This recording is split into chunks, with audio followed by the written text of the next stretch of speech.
सो welcome back everyone. और अब इस लेक्चर से शुरुआत करते हैं सर थ्योरेटिकल फॉरवर्ड रेट की। लास्ट लेक्चर के एंड में मैंने आपको बताया था कि जो भी फॉरवर्ड रेट्स हमने एक्चुअल में पिछले 4 क्वेश्चंस में इस्तेमाल करे हैं उनको कैलकुलेट कैसे किया जाए।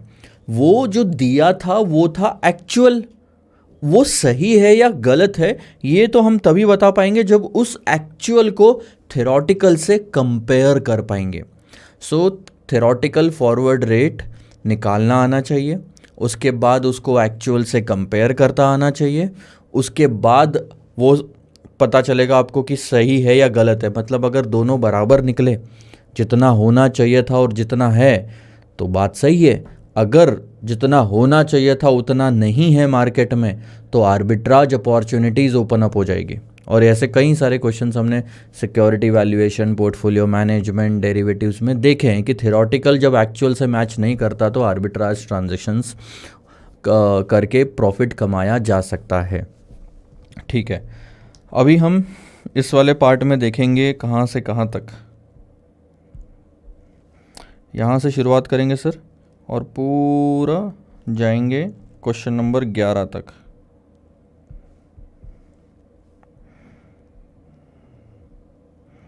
इसके बाद इंटरेस्ट रेट फ्यूचर्स वाला पार्ट शुरू होगा। यहाँ तक तो कैलकुलेशन है थ्योरेटिकल फॉरवर्ड रेट का। आ जाओ, कुछ चीज़ें जो आपको समझनी ज़रूरी है। एक होता है सर स्पॉट यील्ड।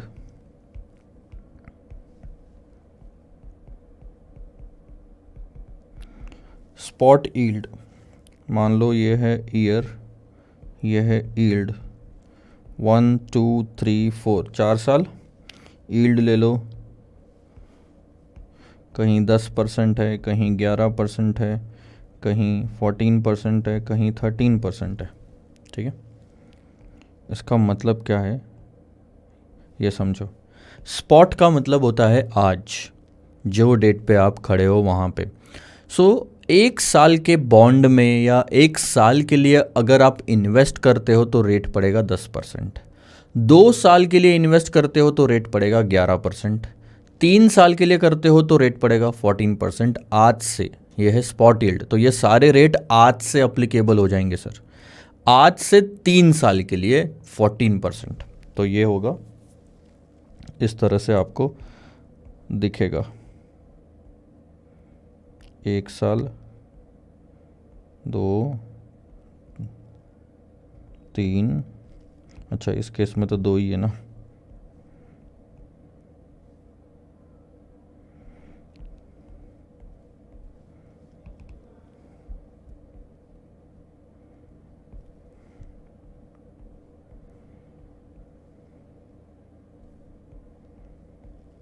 ध्यान देना आप।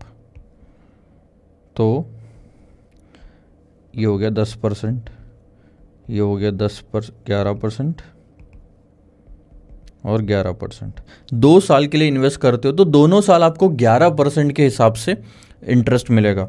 अगर आप और ज़्यादा सालों के लिए इन्वेस्ट करना चाहते हो तो आपको और ज़्यादा रिटर्न मिलेगा, और वो भी आज से मिलना शुरू हो गया। 12%, 14, भावुक हो गया मैं थोड़ा, 14%। ठीक है, और अगर आप 4 सालों के लिए इन्वेस्ट करना चाहते हो तो रेट कम हो गया थोड़ा। क्यों कम हो गया सर?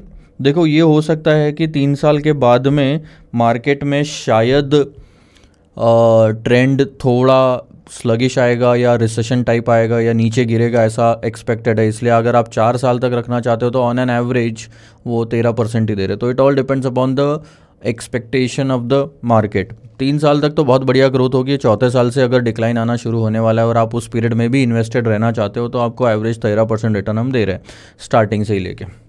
तो ये हो गया स्पॉट यील्ड का मतलब। ठीक है सर, आपने समझा दिया। करें क्या इसका? कुछ मत करो, अभी थोड़ा और इंतज़ार करो। यह है फॉरवर्ड यील्ड, ईयर यील्ड। देखना 1 2 3 4, 10 11 14 13। सर ये तो सेम है जैसे आपने ऊपर लिखा था, वैसा सा ही कुछ नज़र आ रहा है। बराबर है, सही बात बोल रहे हो आप। इतना भी आपको समझ में आ गया तो और क्या चाहिए फिर। ठीक है,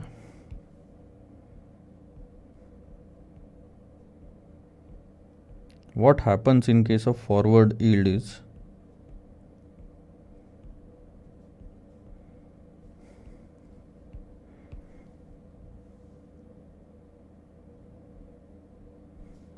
ध्यान देना, ये जो 10% है ये पहले साल के लिए, बट जब फॉरवर्ड यील्ड दूसरे साल के लिए 11% दिया है, इसका मतलब वो 10% वो सिर्फ दूसरे साल के लिए, यानी पहले साल में क्या लगेगा, जो पहले साल के लिए दिया था 10%।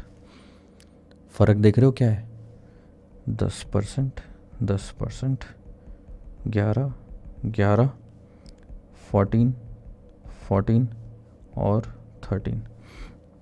अब देखो ये जो 13% आपको फोर्थ ईयर के लिए दिया हुआ है यील्ड, ये सिर्फ फोर्थ ईयर का है, 4 सालों का नहीं है। This is not going to be applicable from the very first year, it is a forward yield, मतलब फॉरवर्ड में ही अप्लीकेबल होगा, उसी टाइम पे अप्लाई होगा। ये सिर्फ चौथे साल का है। आप अगर नोटिस करोगे तो हर रेट एक ही साल का है, दूसरे साल के लिए 11%, तीसरे साल के लिए 14%, फोर्थ ईयर के लिए 13%। ये सिर्फ एक एक साल के रेट है सर, उसी साल के लिए अप्लीकेबल है। क्यों? क्योंकि मैंने पहले ही बोल दिया था ये फॉरवर्ड है। तो क्वेश्चन में अगर कहीं पे भी आता है ना तो बहुत मामूली सा डिफरेंस है सर पूरी सिचुएशन में, और आपकी कहानी पूरी पलट जाती है। इसको स्पॉट बोल दो तो मतलब अलग निकलेगा, इसको फॉरवर्ड बोल दो तो मतलब अलग निकल जाएगा। स्पॉट बोलोगे तो आज से अप्लीकेबल है पूरा टाइम तक, तो ये 4 सालों का रिटर्न है 13%, और ये चौथे साल का रिटर्न है। So there is a difference in saying 4 years and fourth year, है नहीं है? फर्स्ट ईयर और 1 ईयर तो सेम ही पड़ रहा है। अब आपको एक और अच्छी चीज़ बताता हूँ, पहले साल के लिए स्पॉट रेट और फॉरवर्ड रेट सेम ही होते हैं सर, स्पॉट रेट और फॉरवर्ड रेट सेम ही होते हैं, बट बाकी सालों के लिए सेम नहीं होते। यानी कि आपको यहाँ 10% मिल रहा है, यहाँ 11% मिल रहा है। क्या आप इन दो फॉरवर्ड रेट से एक स्पॉट रेट निकाल सकते हैं? हाँ सर, बहुत आसानी से निकाल सकते हैं।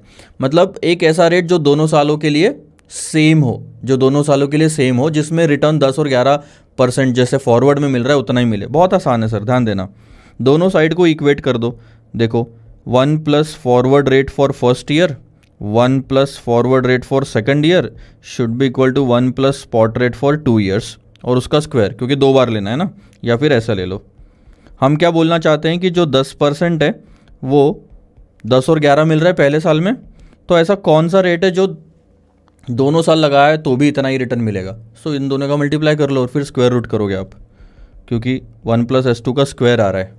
तो देखो 1.10 इंटू 1.11, मैं बस एक अंदाज़ा बता रहा हूँ, 1.221 आ रहा है, और is equal to 1 plus S2 का स्क्वायर। अगर आप थोड़ा सॉल्व करते हो क्वेश्चन को तो 1.221 का स्क्वायर रूट करोगे, वो आता है 10.5%।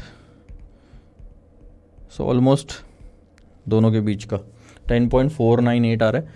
तो 10.5% अगर आप दोनों साल लगाओगे तो भी उतना ही पाओगे जितना 10 और 11% लगाओगे अलग अलग साल में। तो अब 2 साल का स्पॉट है 10.5, उसी का इक्वल फॉरवर्ड यील्ड है 10 और 11%। चलो ये तो बाद में मैं बताऊंगा आपको।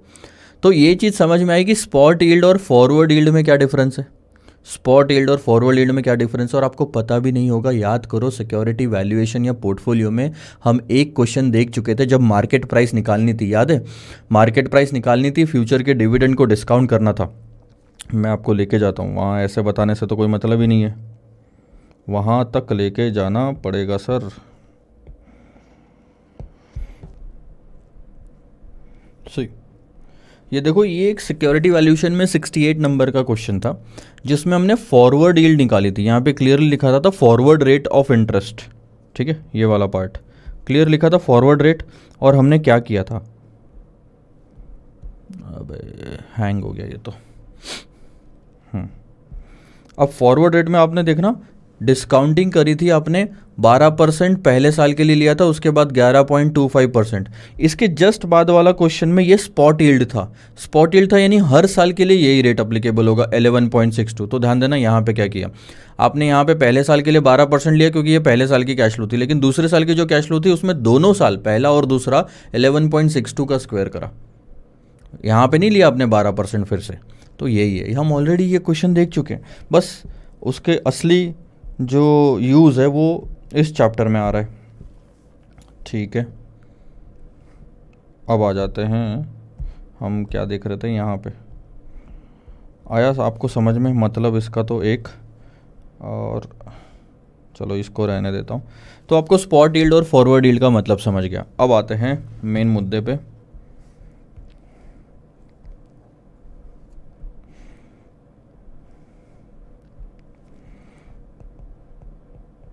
थ्योरेटिकल रेट बहुत आसान है सर, थ्योरेटिकल रेट निकालना। मान लो आप 2 साल के लिए कहीं इन्वेस्ट कर सकते हैं, ठीक है। अब ये स्पॉट यील्ड मैंने दे दिया आपको S2 10%, ठीक है।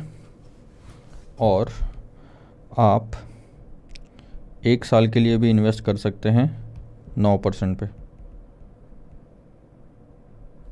ठीक है। और ये तो 1 ही साल का हो गया, इसका मतलब 1 साल बाद में हमारा इन्वेस्टमेंट हमें वापस मिल जाएगा। और मान लो कि जैसे हमने क्वेश्चंस देखे हैं अभी तक कि 1 साल बाद का 1 साल के लिए, ठीक है, 1 साल बाद का 1 साल के लिए, सो आज से 1 साल में शुरू होगा और आज से 2 साल में ख़त्म होगा। ये एक तरह से 1/2 फॉरवर्ड रेट है। और एक्चुअल मार्केट में बैंक ने फॉरवर्ड रेट यहाँ पे 14% कोट करा है, ठीक है। अब आप अंदाज़ा लगा के देखो क्या होगा। 100 रुपये का इन्वेस्टमेंट अगर आप यहाँ करोगे तो दोनों साल 10% मिलेगा, यानी कि 100 रुपये इंटू 1.1 इंटू 1.1 वो हो गया 121। बट अगर वही 100 रुपये यहाँ ना इन्वेस्ट करते हुए यहाँ इन्वेस्ट किया तो पहले साल 9% मिलेगा, ठीक है। 109 रुपये हो जाएंगे। आपको एक्चुअल में देखोगे तो 109 रुपये वो वाली बैंक वापस दे देगी और आप दूसरी बैंक में 109 रुपये वापस इन्वेस्ट कर दोगे FRA पे, जिसका एग्रीमेंट आपने स्टार्टिंग में ही कर लिया था, क्योंकि ये रेट आपको स्टार्टिंग में मिल गया था कि FRA आपने कर लिया था इन्वेस्टमेंट, आपने बेचा था FRA। बेचा यानी इन्वेस्ट करना, बेचा यानी इन्वेस्ट करना। आपको याद है FRA खरीदना और FRA बेचने का क्या मतलब होता है? FRA शॉर्ट करना या लोन बेचना यानी इन्वेस्ट करना, FRA बाय करना, लॉन्ग करना यानी बोरो करना।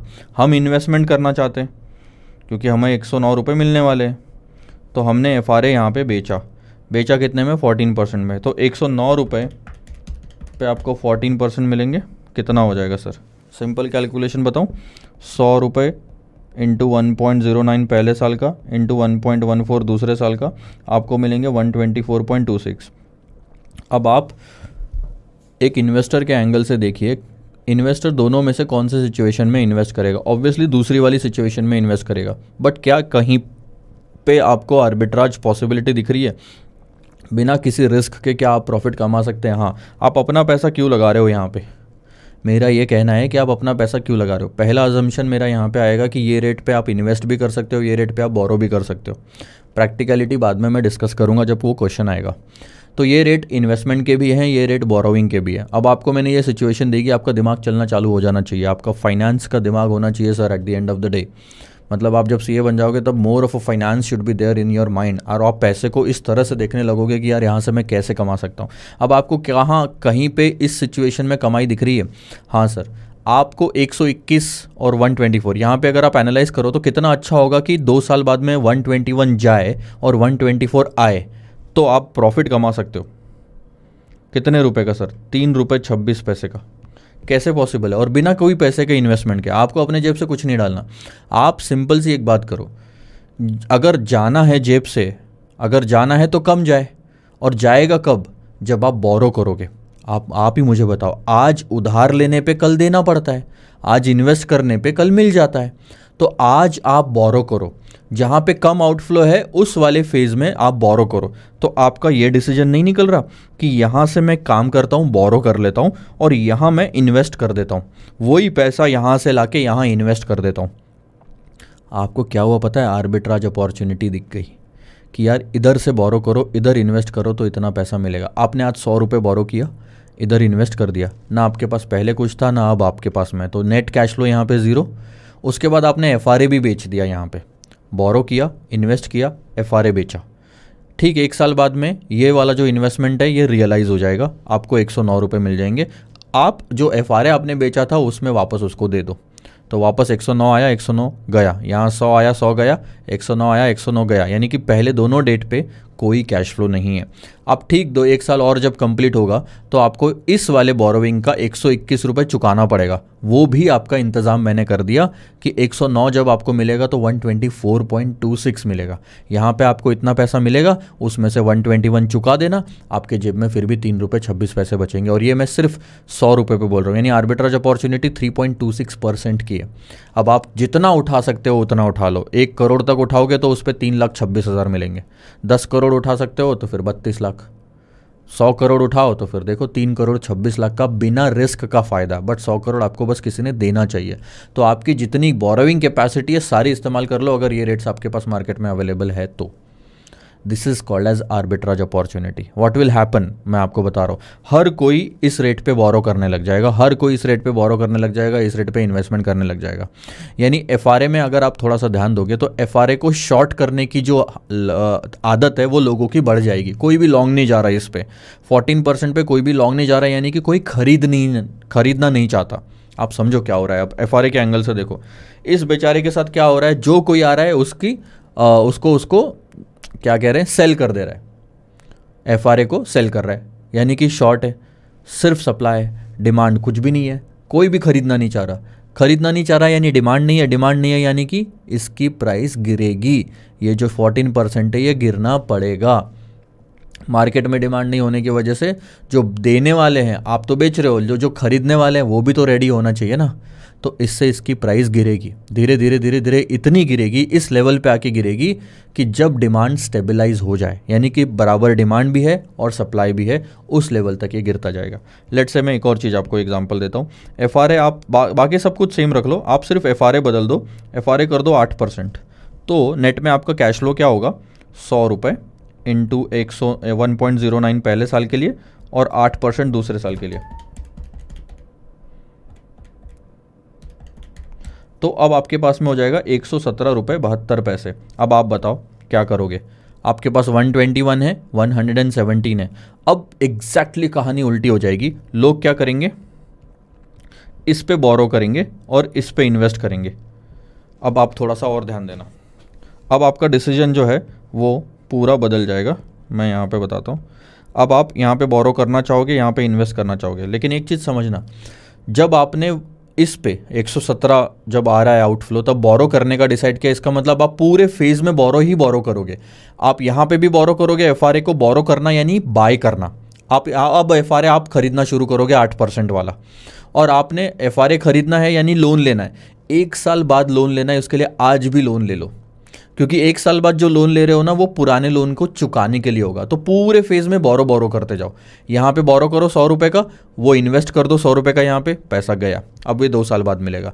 तो जो आपने यहाँ पे 1 साल के लिए बोरो किया था, थोड़ा ध्यान देना, जो आपने 1 साल के लिए बोरो किया था वो 1 साल बाद चुकाना पड़ेगा 109 रुपये।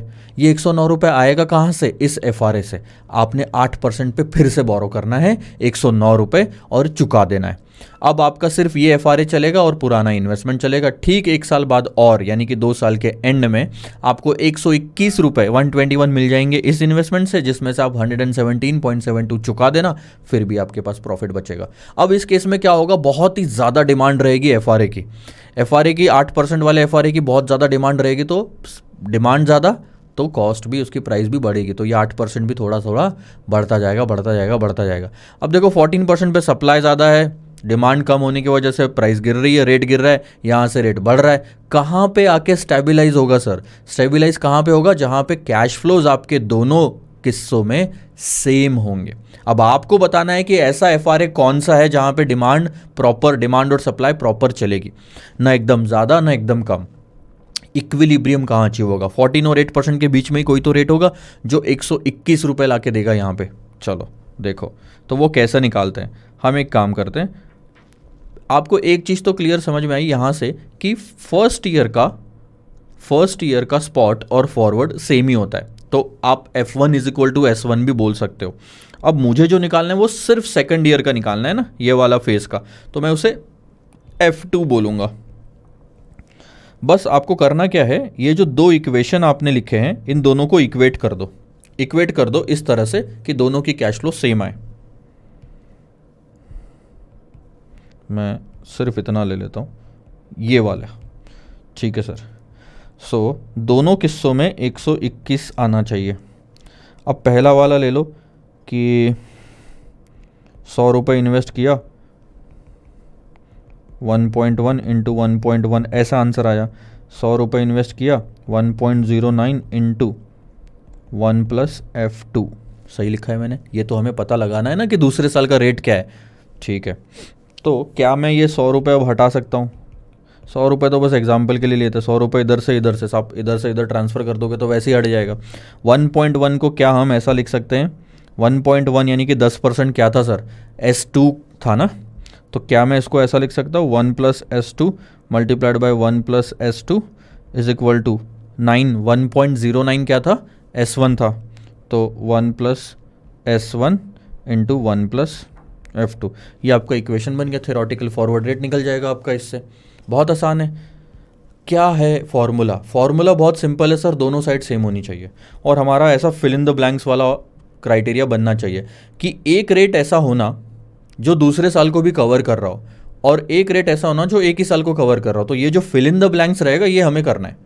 तो this cash flow should be equal to this cash flow, तो दिस मल्टीप्लाइड बाय दिस, ये जो पहला साल है और ये दूसरा साल है, should be multiplied and equated with this, ठीक है। तो यही हमने किया, दोनों साल, इधर भी दोनों साल, दोनों साइड में दो साल कवर होना चाहिए सर, ठीक है। तो अब इसको और थोड़ा फॉर्मेट अगर इसका बदलना चाहे हम फॉर्मूले का, तो 1 प्लस S1 को इधर शिफ्ट कर दो, कैसा दिखेगा वो, 1 प्लस S2 का स्क्वायर हो जाएगा क्योंकि 2 बार था, और ये हो जाएगा 1 plus S1 is equal to 1 plus F2। अब आप 1 को भी इधर भेज दो, तो forward rate for second year 2 years नहीं होता कभी,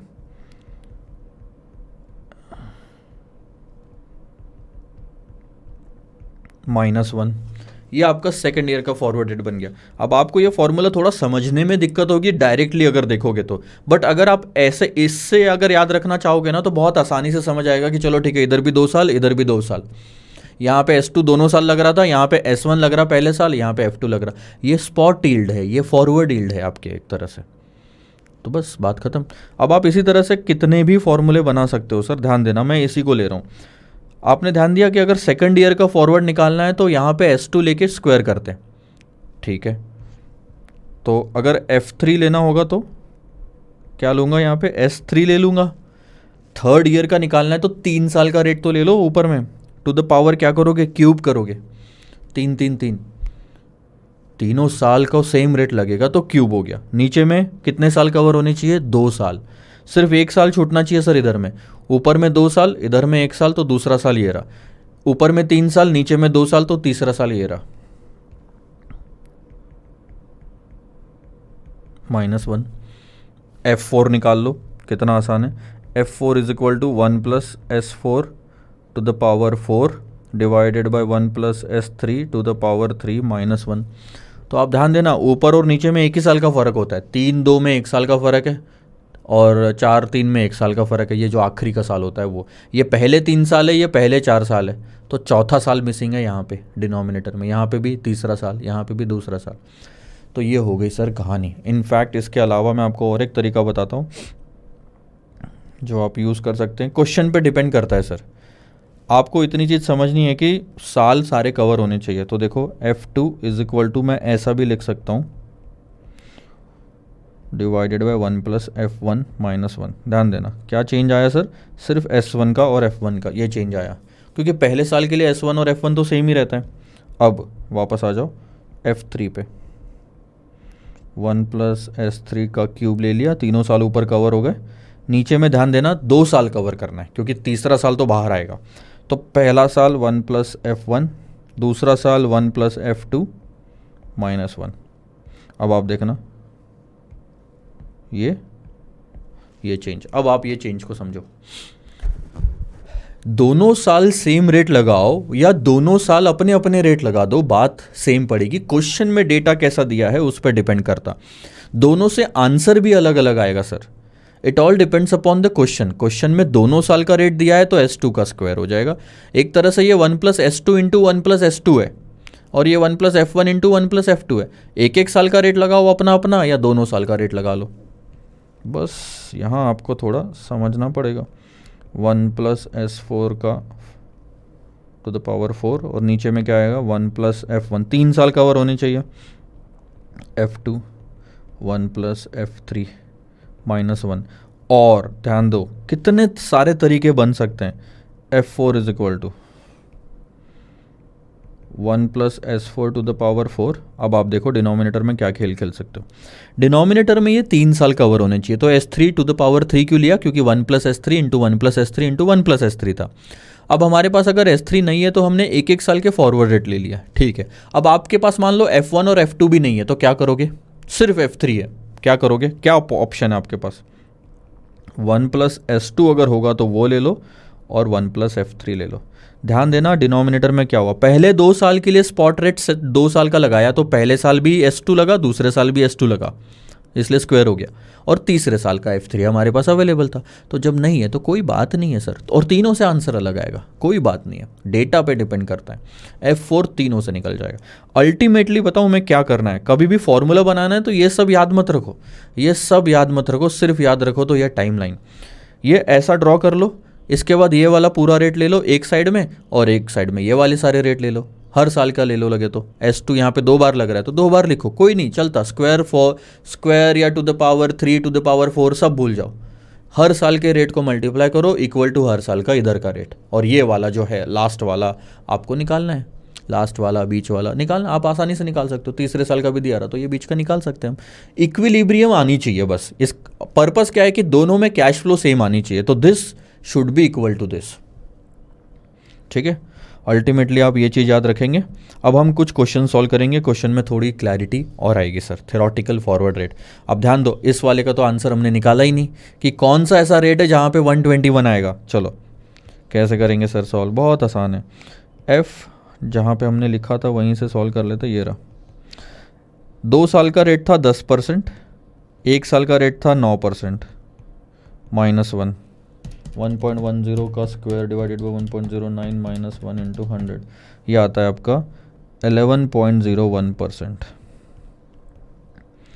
यानी दूसरे साल आपका रेट 11.01% का होना चाहिए। यानी FRA जो यहाँ पे कोट किया गया था वो एक्चुअल में अगर 11.01% होता तो आप यहाँ भी इन्वेस्ट करते तो 121 मिलता, इस केस में भी इन्वेस्टमेंट करते तो भी 121 मिलता।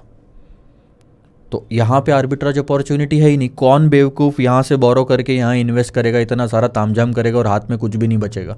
121 आया, 121 गया। अगर वह 11.01% पे आप काम करोगे तो ध्यान देना, 11.01% पे अगर आप काम करोगे तो क्या आएगा,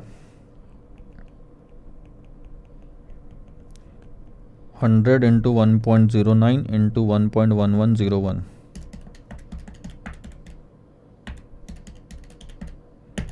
121। अब आप बताओ कौन काम करेगा 121 लेके 121 देने का। यानी आर्बिट्रेजर्स इस सिचुएशन से दूर भागेंगे। दूर भागेंगे तो कोई भी एक साइड में डिमांड नहीं झुकेगी और सब कुछ मार्केट में बराबर चलता जाएगा। समझ आया आपको थ्योरेटिकल कैसे निकालना है? सिर्फ 2 लाइन निकाल दो, सब कहानी आसान हो जाती है। ठीक है, आइए सर क्वेश्चन देखते हैं कुछ। क्वेश्चन नंबर 5 आपके सामने। The following is the yield structure of AAA rated debenture. आप देख सकते हैं कि अगर 3 महीने के लिए इन्वेस्टमेंट करते हो, 6 महीने के लिए, और 1 साल 2 साल और 3 साल के ऊपर अगर इन्वेस्टमेंट करते हो तो ये है। सबसे पहले तो ये स्पॉट रेट है या फॉरवर्ड रेट है। जब कुछ भी नहीं दिया होता है तब आप तो एक तो ये चीज़ समझो कि वो स्पॉट रेट है। दूसरा, फॉरवर्ड रेट के लिए ना स्पेसिफिकली लिखा होना ज़रूरी होता है। दूसरा, ये डिबेंचर के लिए दिया है यील्ड स्ट्रक्चर, यानी कि मान के चलो कि ये अलग अलग तरह के मैच्योरिटी वाले बॉन्ड्स अवेलेबल है जिसमें आप इन्वेस्टमेंट कर सकते हो। तो ख़रीदना तो आज ही पड़ेगा ना।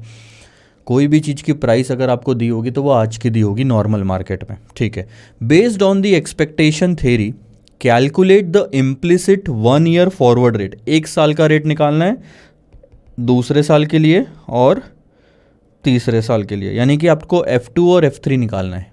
सिंपल सी भाषा में समझाओ तो F2 कैसे निकालोगे सर? बहुत सिंपल है कि F2 में गैप छोड़ दो, ये देखो ऐसा, ऐसे करके दूसरा साल आ रहा है। तो आपको क्या चाहिए, आपको यहाँ से क्लियर समझ में आ जाता है कि आपको एक तो ऐसा रेट चाहिए जो आज से 2 साल तक लगेगा, और एक रेट ऐसा चाहिए जो आज से सिर्फ 1 साल तक लगेगा। इसके बाद F2 आप अपने आप निकाल लोगे। फॉर्मूला कैसा बनेगा, बहुत सिंपल सर,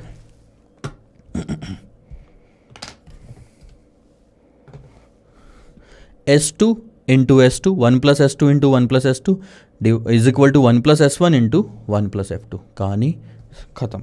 ध्यान देना, मैं यहाँ पे लिखता हूँ F2 यानी 1 प्लस S2 का square divided by 1 plus S1 minus 1। तो ये देखो ये फॉर्मूला वैसा ही है, 1 प्लस S2 का square divided by 1 plus S1 minus 1। कहानी ख़त्म। आपका यहाँ पे 11.25%। अब आपको यहाँ से S2 चाहिए और S1 चाहिए। आप देखो ये 2 साल का रेट है, ये 1 साल का रेट है, तो ये लगाओगे 2 बार, ये लगाओगे 2 बार, ये लगाओगे डिवाइडेड बाय 1 बार, तो आपका बाहर वो वाला F2 का जो रेट है वो आ जाएगा। तो 11.25 11.25 और ये हो गया 10.5। बैलेंस आपको निकालना है। 1.1125 इंटू 1.1125 इज इक्वल टू 1.1050। ऐसा लिख लोगे चलेगा।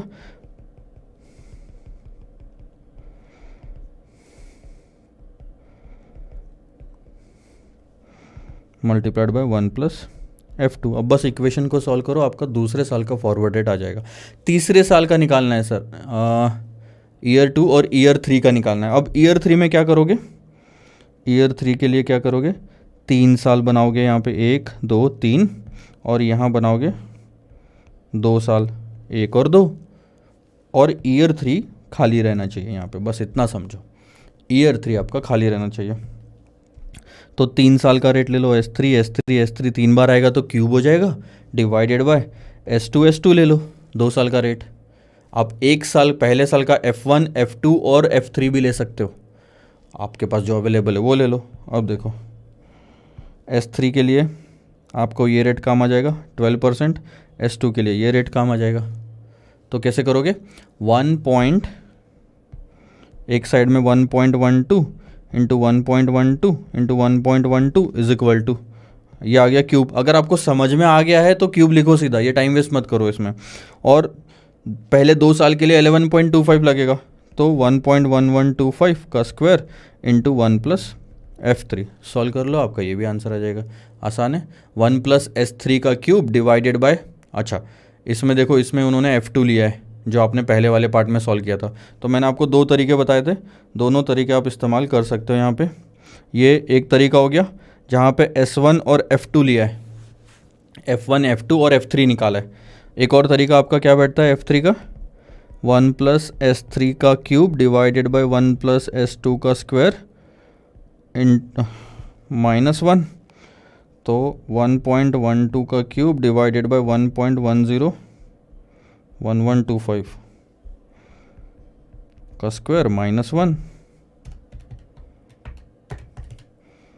1.4049, 1.2377 माइनस 1।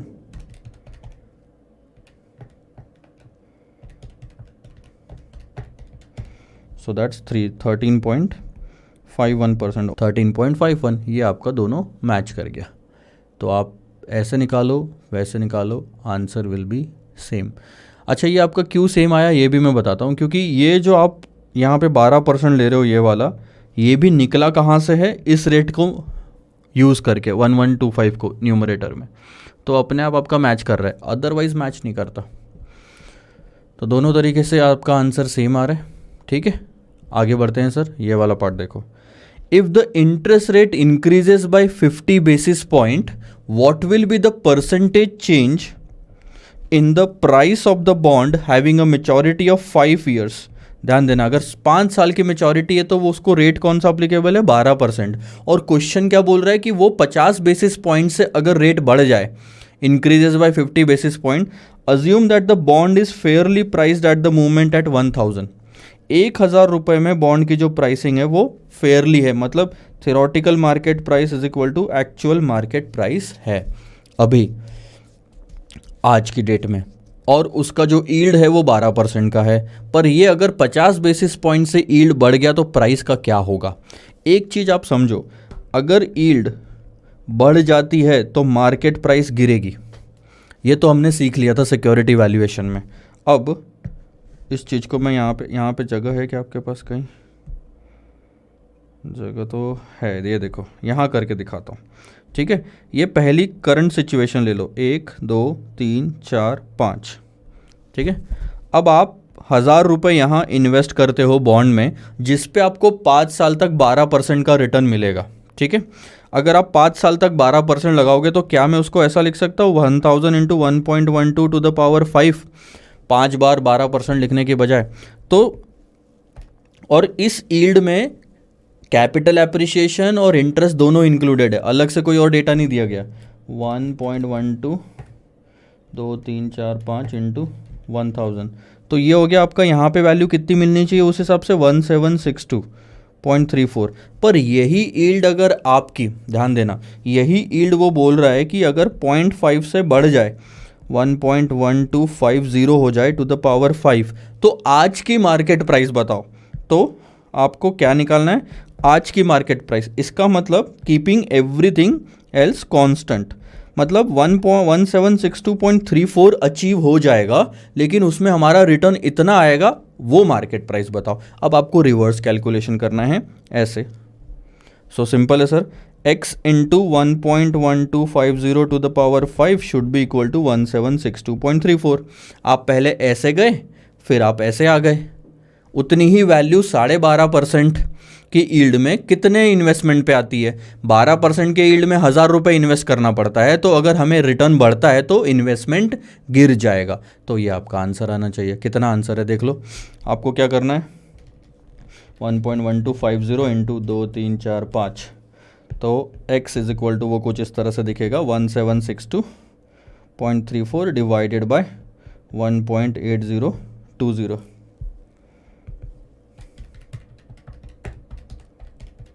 So that's 978 rupees. ठीक है, आया समझ में आपको क्या हुआ। आप बहुत सिंपल है सर, पहले ऐसे गए फिर बाद में ऐसे आए, 1000 इंटू 1.12 तो 1762.30, फिर यही आपने यहाँ लिख लिया 1.1250x, तो आपने ऐसे निकाल लिया। क्वेश्चन ये नहीं पूछ रहा कि नई प्राइस बताओ, क्वेश्चन ये बोलता है कि परसेंटेज चेंज कितना आया प्राइस में। 1000 रुपये की प्राइस 978 हो गई, कितने रुपए से गिरी सर, 22 रुपये से गिरी, 2.2% का चेंज आ गया। 1000 की प्राइस 978 हो गई, तो चेंज निकाल लो यहाँ से। ठीक है, आगे बढ़े सर। क्वेश्चन नंबर 6 देखोगे आप।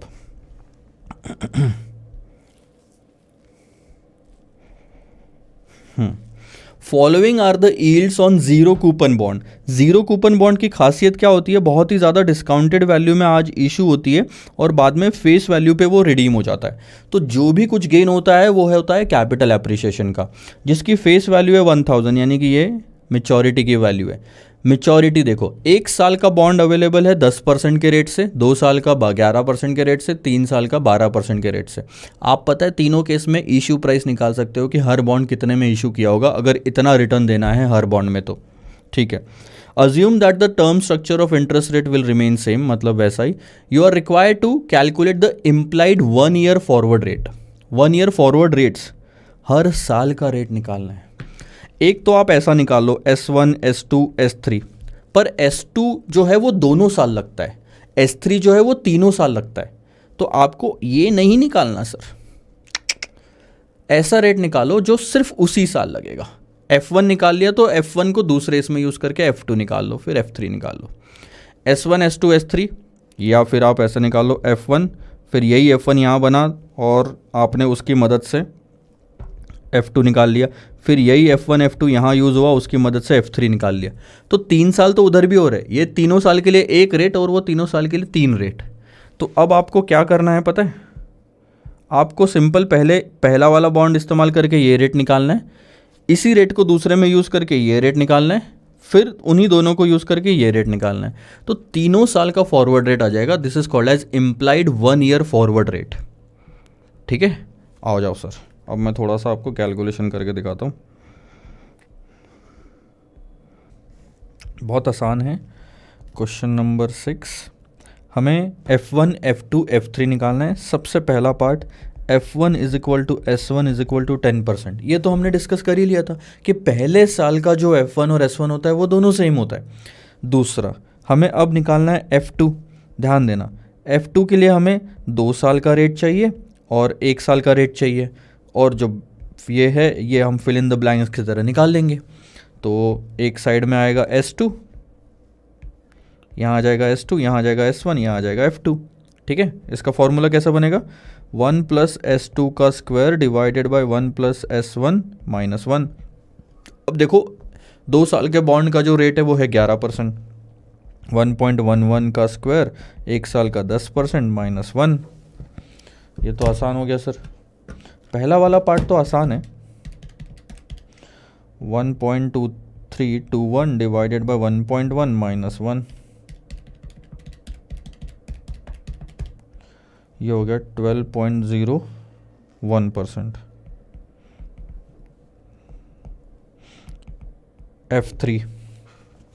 F3 देखो, अब F3 के लिए आपको क्या चाहिए, सिंपल सी बात है, स्पॉट रेट 3 साल का ले लो और स्पॉट रेट 2 साल का ले लो, या फिर आप F1 F2 भी ले लो, वो भी चलता। देखो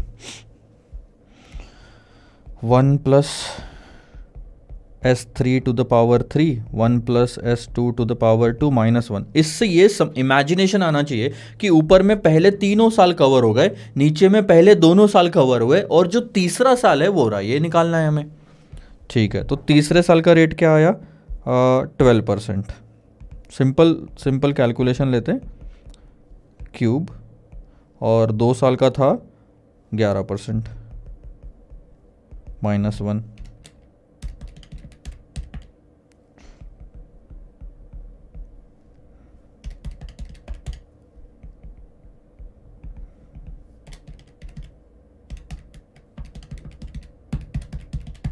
यह आ गया 14.02%।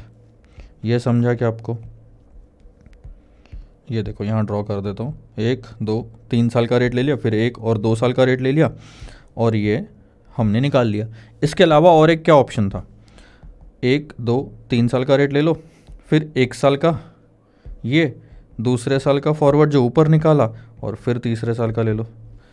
अगर ऐसा करना है तो देखो, ऐसा करने से क्या आंसर आता है, मैं इधर ले लेता हूँ 1.12, ऐसा लिखेंगे ना उसको हम, 1 प्लस S3 का क्यूब, तो ऊपर तो 3 साल कवर हो गए, और नीचे में 1 प्लस F1 F2 F3 बाहर आ जाएगा माइनस 1। देखो 1.12 का क्यूब, फिर 1.10 इंटू 1. ये है 1201 माइनस 1, करो सॉल्व, 1.4049, ये आता है 1.232 माइनस 1,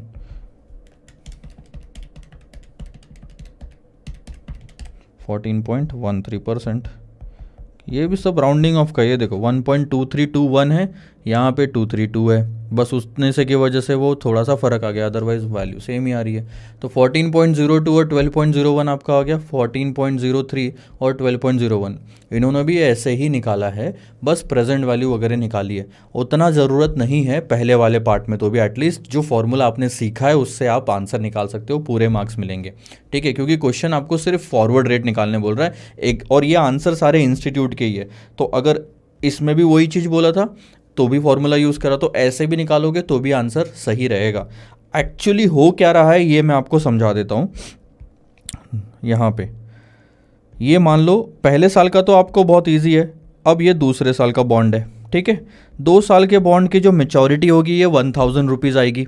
अब स्पॉट रेट अगर आप लगाते हो 2 साल का, तो उसमें कमाई कितनी होनी चाहिए, 11%। तो हमने आज की प्राइस को लेट से x है, 11% से मल्टीप्लाई किया, फिर 11% से मल्टीप्लाई किया, तो 1000 रुपये आंसर आना चाहिए। ये हो गया स्पॉट रेट। अब हम पीछे जाते हैं, हम 1000 रुपये की प्रेजेंट वैल्यू निकाल लेते हैं स्पॉट रेट से, तो x आ जाएगा, और उसी को हम वापस आगे लेके जाते हैं। ठीक है, तो एक अंदाज़ा बता रहा हूँ, देखो क्या आता है, ये आता है 811 रुपये 62 पैसा। अब इसी को मैंने यहाँ रख लिया 811 रुपये 62 पैसा। और अब यहाँ पे मैं फॉरवर्ड रेट्स लगाता हूँ 1.10 1 plus F2 should be equal to 1000। तो आप देखो ना दोनों इक्वेशन में ये दोनों और ये दोनों सेम है, तो रखो या मत रखो आंसर इसके साथ भी आया जा सकता है। अभी हमने जो ऊपर निकाला उसमें this should be equal to this करा, क्योंकि दोनों में 1000 आनी चाहिए ना, तो इसका multiplication should be equal to इसका मल्टीप्लिकेशन। तो 1.11 का square divided by 1.10 should be equal to F2। तो किया क्या, यही तो किया। आप ऐसे निकाल लो कि 811 रुपये 62 पैसा आज इन्वेस्ट करते हैं, पहले साल 10% मिलेगा, ये कंफर्म हो गया, पहला आंसर फॉरवर्ड रेट का है। तो दूसरे साल कितना मिलना चाहिए? दोनों साल 11 से 1000 आता है, तो पहले साल 10, दूसरे साल 12 से 1000 आ जाता है। तो ऐसे आंसर आ गया आपका। ठीक है, अब आप ये वाला पार्ट देखो, ये इंटरेस्टिंग है। Expected yield to maturity YTM निकालना है और prices of 1 year and 2 year zero coupon bond, 1 year and 2 year zero coupon bond at the end of the first year. एक साल के एंड में खड़े रह के वहां से एक साल और वहां से 2 साल और कि YTM निकालना है, फॉरवर्ड नहीं YTM। ये बताओ अब आप कैसे निकालोगे? प्राइस भी निकालनी है आपको एक साल के बॉन्ड की, मैं आपको यहाँ पे लिख के ड्रॉ करके देता हूँ, तब आपको थोड़ा ज़्यादा समझ आएगा। सेकंड पार्ट,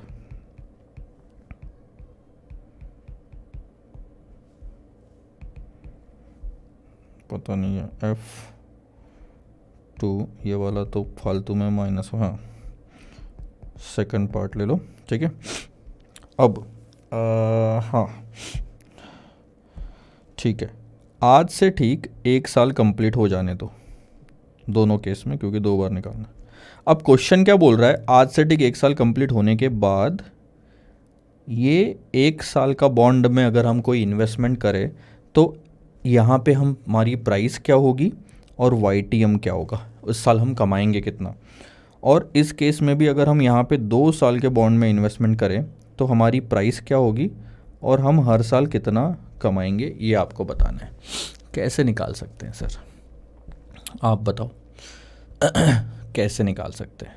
1 साल के एंड में क्या प्राइस होनी चाहिए, देखो।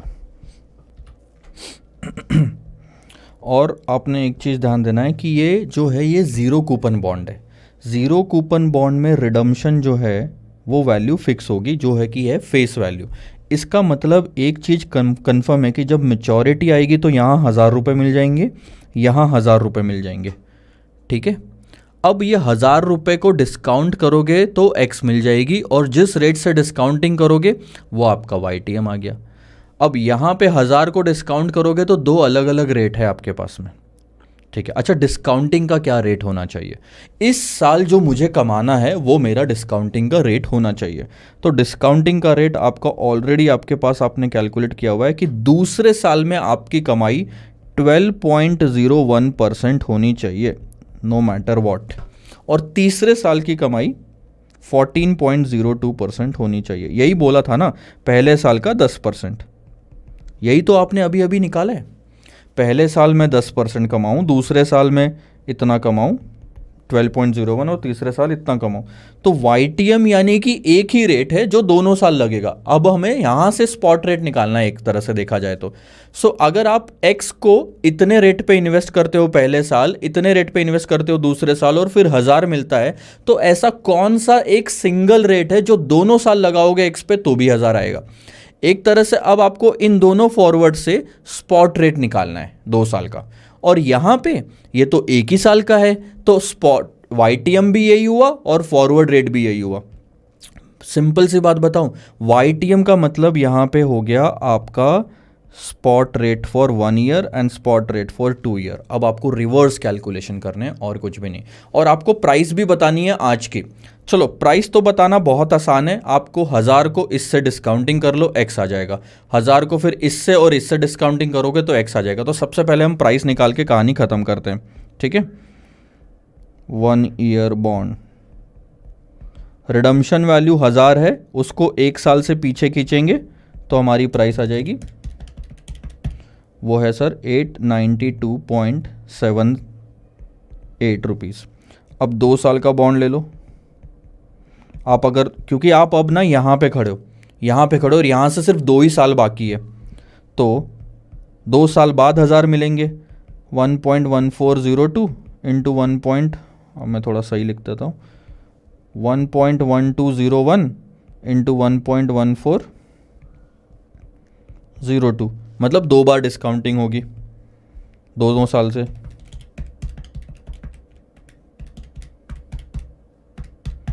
तो ये आ गया 783.00, यानी ये 2 प्राइसेस है सर 1 साल बाद में, 1 साल के और 2 साल के बॉन्ड की। तो यहाँ पे प्राइस क्या होनी चाहिए, 892, ये रही प्राइस और ये रही प्राइस। ये समझ में आया आपको इतना? अब बात क्या आती है, आपको वो YTM भी पूछ रहा है। पहले वाले बॉन्ड के लिए तो YTM यही रहेगा, 1 साल है ना, यहाँ से 1 ही साल है, तो वही S1 और F1 सेम बन गया। यहाँ पे खड़े हो तो ये आपका F1 ही हुआ सर, पहला साल का ही बॉन्ड हुआ, क्योंकि ये पहला ही साल है आपके लिए। अब ये साल मायने नहीं रखता, 1 साल बीत चुका है। तो YTM के कैलकुलेशन 1 ईयर बॉन्ड के S1 is equal to F1 is equal to 12.01, ये है आपका YTM, ठीक है।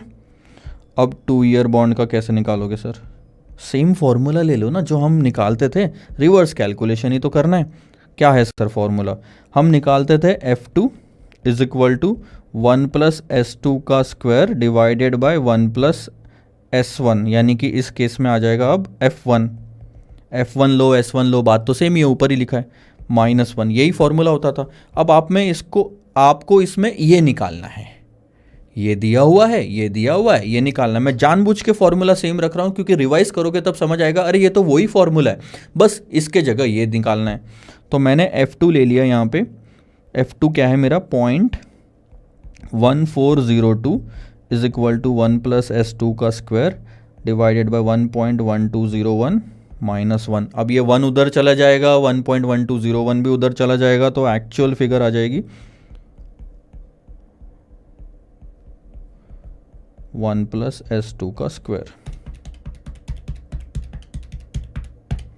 तो ये आ गया 1.2771 is equal to 1 plus S2 का स्क्वायर। क्या करना है आपने, वो स्क्वायर को इधर भेजोगे तो क्या हो जाएगा, स्क्वायर रूट हो जाएगा। 1.2771 is equal to 1 plus S2, square root किया तो आंसर आया 1.1301 is equal to 1 plus S2। तो S2 इज इक्वल टू 13.01%, यानी दोनों साल ये रेट लगाओ 13.01 का, या 1 साल 12, 1 साल 14% लगाओ, बात तो सेम ही पड़ेगी। तो मैं लिख देता हूँ यहाँ पे, इसका तो आंसर देखो 12.01 ही आएगा, पहले साल का स्पॉट और फॉरवर्ड सेम रहेगा। यहाँ पे जो YTM आएगा वो आएगा 13.01% का, यानी कि 13.01 13.01 या फिर 12.01 14.02, ये दोनों जो है ये फॉरवर्ड रेट है, उसी का एक स्पॉट रेट आ गया 13.01 स्पॉट रेट अगर लगाना है तो। आपको समझा ना, पहले आपने ऐसे कैलकुलेशन किए, फिर आपने ऐसे कैलकुलेशन किए, स्पॉट से फॉरवर्ड के, फॉरवर्ड से स्पॉट के कैलकुलेशन किए।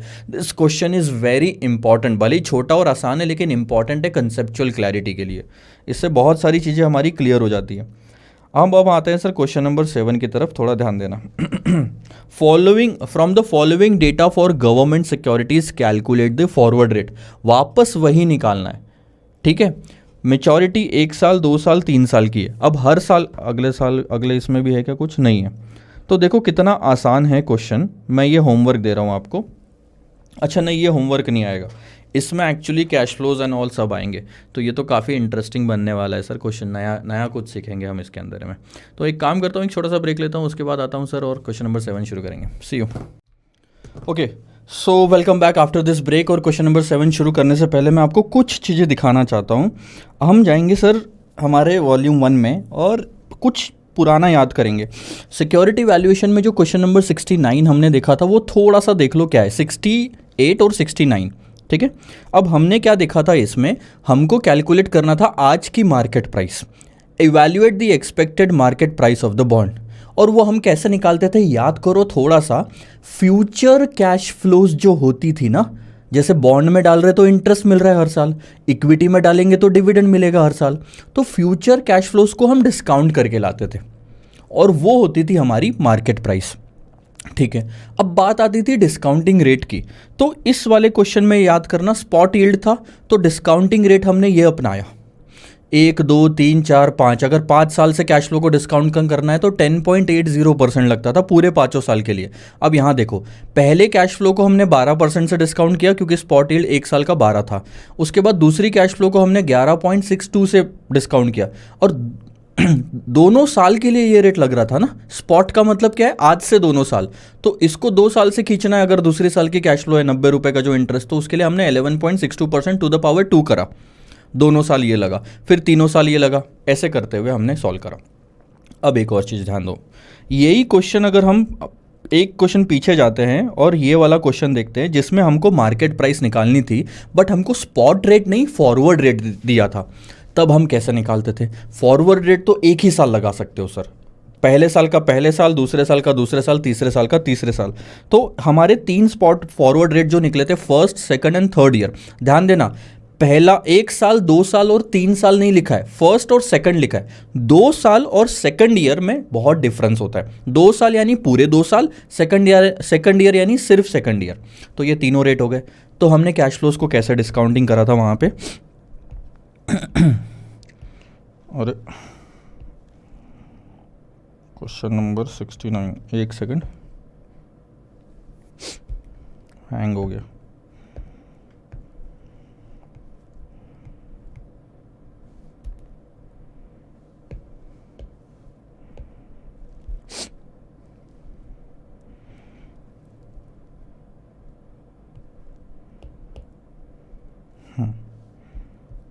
ये देखो, ये थोड़ा सा देखो, पहले साल की कैश फ्लो को पहले साल के रेट से, लेकिन दूसरे साल की कैश फ्लो को दूसरे साल के और पहले साल के रेट से। तो पहला साल ये कवर हो जाता है यहाँ पे, दूसरा साल ये कवर होता है। हर साल का फॉरवर्ड रेट हम यूज़ कर रहे थे डिनोमिनेटर में और फिर प्रेजेंट वैल्यू आ रही थी।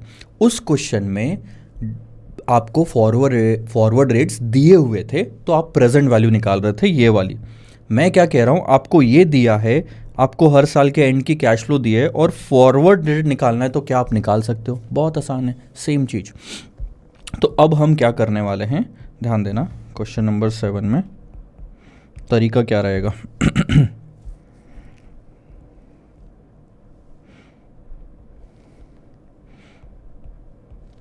अब आपका कोई बॉन्ड है, अभी तक आप जो दोनों क्वेश्चन देख रहे थे उसमें 0 कूपन बॉन्ड था, तो उसमें बीच में कोई कैश फ्लो होती नहीं थी।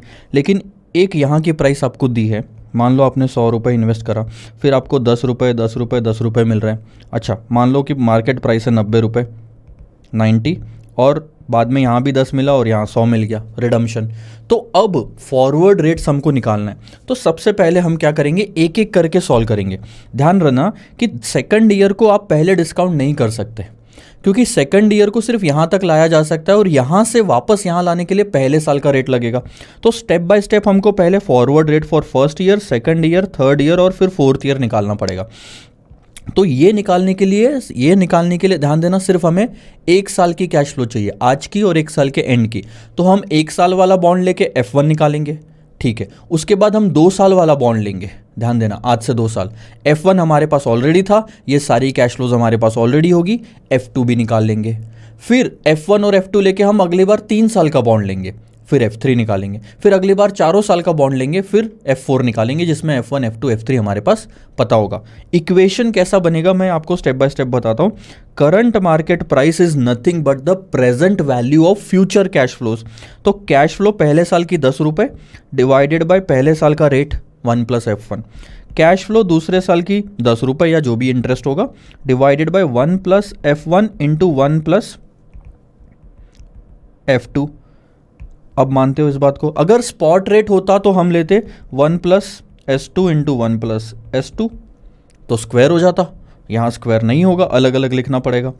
अब अगर तीसरे साल की कैश फ्लो होगी तो cash flow for third year 1 + F1, 1 + F2, 1 + F3। अब देख, जैसे हम यहाँ पे रुक गए, हमारे पास ये दिया है, तीनों कैश फ्लोज दी है, F1 दिया है, F2 दिया है, F1 F2 दिया, सिर्फ F3 नहीं दिया। बस इक्वेशन को सॉल्व कर लो, आपका F3 निकल आएगा। समझ आई बात? एक एक करके स्टेप बाय स्टेप। और कॉन्सेप्ट सिर्फ एक ही याद रखना है, current market price is nothing but the present value of future cash flows and present value is to be calculated with the help of forward rates और स्पॉट रेट्स। तो forward rates इस question में निकालना है तो हम forward rates लेंगे denominator में। अब ध्यान देना अब हमारे क्वेश्चन पे आते हैं हम। अब आपको यहां पे क्या निकालने बोला है, फॉरवर्ड रेट्स। किस साल के लिए, हर साल के लिए निकालना है, अगर स्पेसिफाइड नहीं है तो। अब आपको पास 3 साल के पीरियड दिया। पहले एक काम करो, आपको क्या निकालना है, F1 F2 F3। पहले सिर्फ पहला साल लो, मैं एक क्वेश्चन पूरी तरह से सॉल्व करके दिखाता हूँ, उसके बाद 1-2 क्वेश्चन आपको होमवर्क लेने पड़ेंगे। सो सिर्फ 1 साल का बॉन्ड लो क्योंकि F1 निकालना है। तो फेस वैल्यू कितनी रिडीम होगी, 1 लाख की। आज की मार्केट प्राइस कितनी है, 91,500। देखो तो ये मैं पहला ले लेता हूँ F1 S1 सेम ही होता है। तो उसका जो टाइमलाइन है वो ऐसा बनेगा, आज 91,500 इन्वेस्ट करोगे तो 1 साल में कुछ इंटरेस्ट मिलेगा, लेकिन इस क्वेश्चन में इंटरेस्ट नहीं है, तो ये हो गया 0 कूपन बॉन्ड। तो ये हमने ले लिया, 1 लाख की कैश फ्लो हमको रिडीम हो जाएगी। बस इसको हमको 1+F1 से डिस्काउंट करना है। तो current market price is equal to cash flow for the first year 1+F1, 91,500 1 lakh divided by 1+F1। अब आप उसको सॉल्व कर लो। 1+F1 is equal to 1 lakh divided by 91,500 करूँगा तो आंसर आता है 1.0929। तो यहाँ मेरा F1 आ गया 9.29%, ये एक आ गया। और ये फॉरवर्ड रेट है सर, इस बॉन्ड से निकाला हुआ फॉरवर्ड रेट है, यानी कि कोई भी बंदा इन्वेस्टमेंट अगर करेगा इस बॉन्ड को छोड़ के कहीं पे भी, तो पहले साल के लिए कम से कम इतना तो मांगेगा। तो ये रिक्वायर्ड यील्ड बन गई सारे बॉन्ड्स के लिए पहले साल के लिए, क्योंकि इससे कम अगर कोई दे रहा है तो फिर हम यहाँ इन्वेस्टमेंट करें। अब मैं F2 की बात करता हूँ। F2 की बात करना है तो दूसरे साल का इंटरेस्ट तो लेना पड़ेगा, तो 2 साल वाला बॉन्ड लो अब आप। तो ये अब आप शिफ्ट हो जाओगे इस पे। 1 लाख की फेस वैल्यू है दूसरे बॉन्ड की, इंटरेस्ट रेट है आपका 10% का, और मेचोरिटी है 2 साल की। 98,500 की करंट प्राइस है।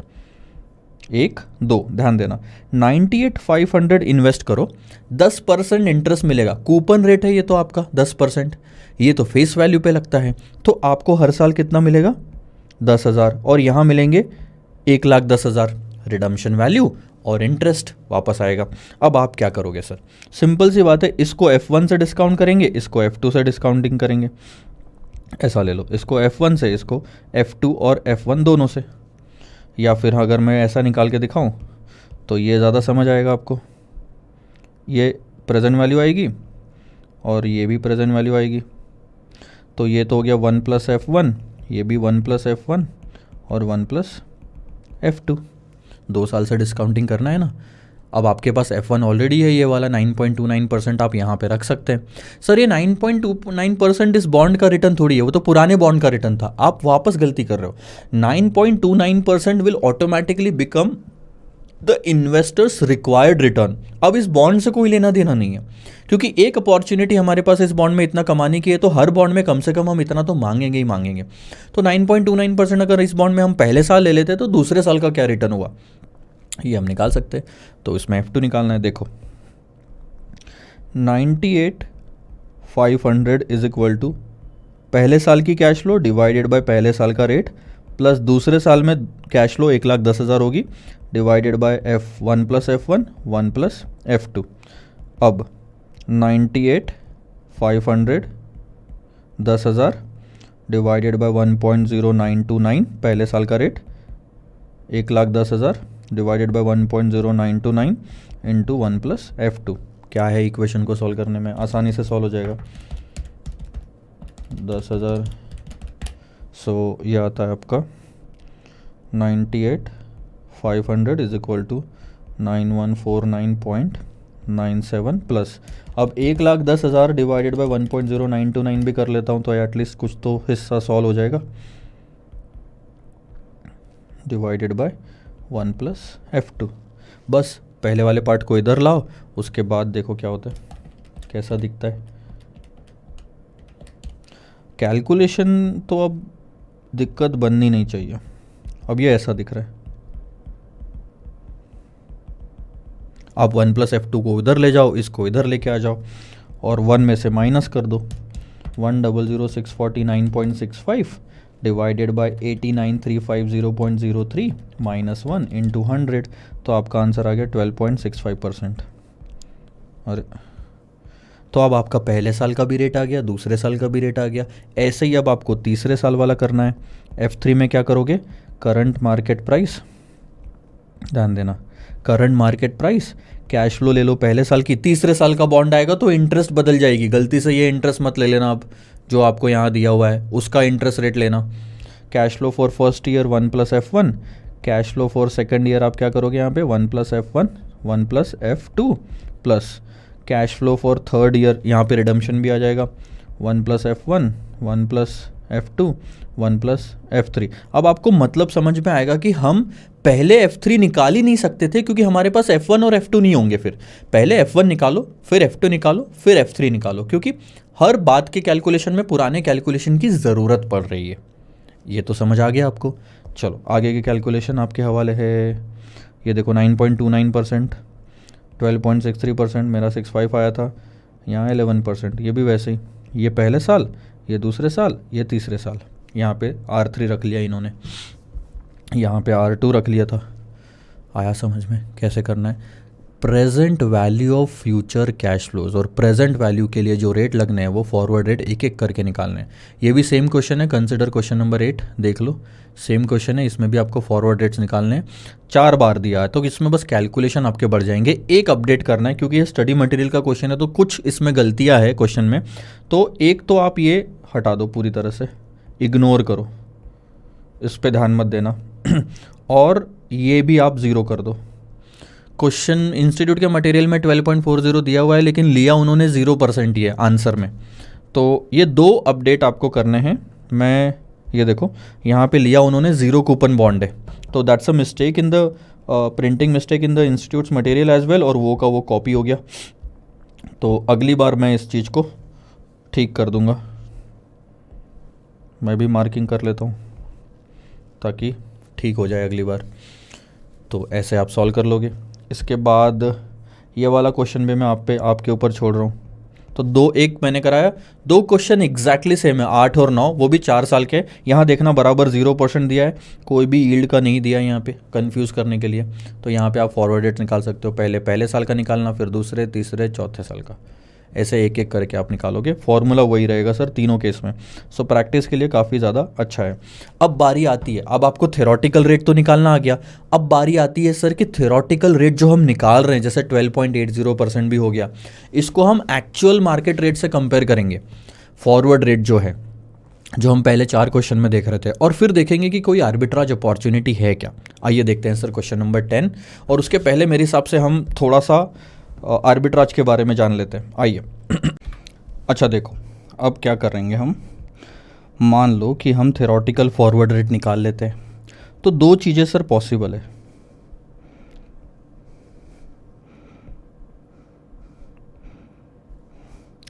आपका एक्चुअल फॉरवर्ड रेट जो क्वेश्चन में दिया होगा वो थ्योरेटिकल फॉरवर्ड रेट से मैच कर जाएगा, बहुत बढ़िया है, या तो वो मैच नहीं करेगा।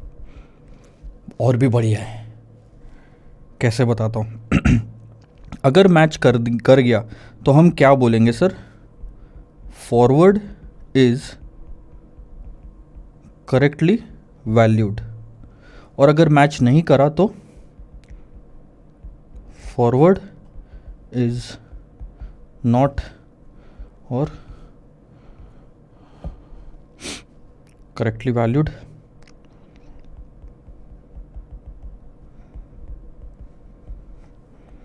अच्छा, अगर फॉरवर्ड करेक्टली वैल्यूड है इसका मतलब आर्बिट्राज अपॉर्चुनिटी जो होती है डज नॉट एग्जिस्ट।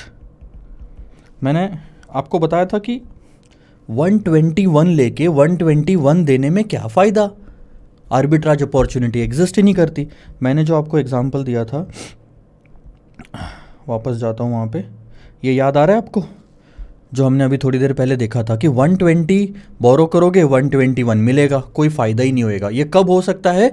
जब अपना थ्योरेटिकल फॉरवर्ड रेट और एक्चुअल फॉरवर्ड रेट मैच करेगा, जो इस क्वेश्चन में 10% 11.01% आ रहा था, ठीक है। पर अगर नहीं मैच करा, ध्यान देना सर, पर अगर नहीं मैच करा यानी कि 14 और 8% में से कुछ भी ये 14 और 8% एक्चुअल में रहा तो आर्बिट्राज पॉसिबल हो जाएगा।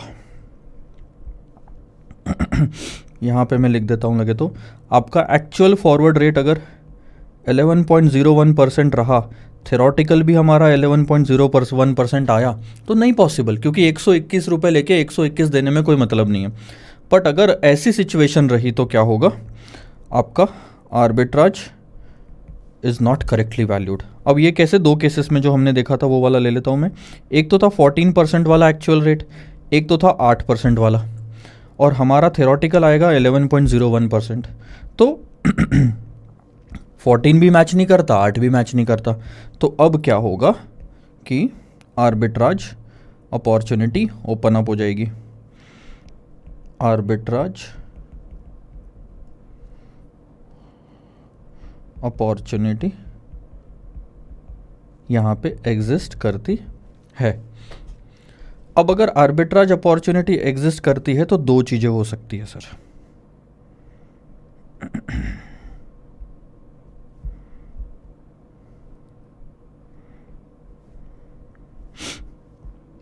या तो आपका एक्चुअल फॉरवर्ड रेट, जो कि इस क्वेश्चन में हम ऐसा ले लेते हैं, या तो आपका एक्चुअल फॉरवर्ड रेट यानी कि 14% जो हमारे पिछले एग्जाम्पल में था, ज़्यादा रहेगा थेरोटिकल फॉरवर्ड रेट से यानी कि 11.01%, या तो एक्चुअल फॉरवर्ड रेट यानी कि 8% जो दूसरा एग्जाम्पल लिया था हमने, वो कम रहेगा आपका थेरोटिकल फॉरवर्ड रेट 11.01%। दोनों केस में आपका आर्बिट्राज पॉसिबल है, यानी कुछ ना कुछ आप कमा सकते हो। तो ध्यान देना, यहाँ हम कहेंगे कि FRA इज़ ओवर वैल्यूड, क्योंकि ज़्यादा रेट चार्ज किया जा रहा है मार्केट में। बैंक के पास हम गए कि 1 साल बाद लोन चाहिए, तो बैंक बोला 14% लगेंगे।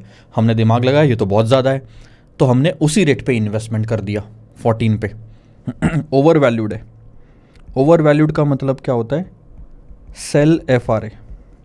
सेल करने का मतलब होता है शॉर्ट FRA। शॉर्ट करने का भी मतलब बताता हूँ, बेचना है। अब आप ध्यान देना, मैंने बहुत स्टार्टिंग में आपको बताया था बेचने का क्या मतलब होता है। शॉर्ट करना है, सेल करना है, यानी इन्वेस्ट करो FRA पे। अगर FRA पे इन्वेस्ट कर रहे हो, याद रखना, वापस यहाँ पे आता हूँ, अगर आप FRA पे इन्वेस्ट कर रहे हो, यहाँ इन्वेस्टमेंट करने का डिसाइड किया, तो उसके पहले वाले साल में या पहले वाले पीरियड में भी इन्वेस्टमेंट ही करो। इन्वेस्ट करना है तो पूरा इन्वेस्ट करो। और अगर यहाँ इन्वेस्ट कर रहे हो तो इसके एग्जैक्ट अपोजिट वाली सिचुएशन में या बॉन्ड में या इंस्ट्रूमेंट में लोन लो, यानी बोरो करो।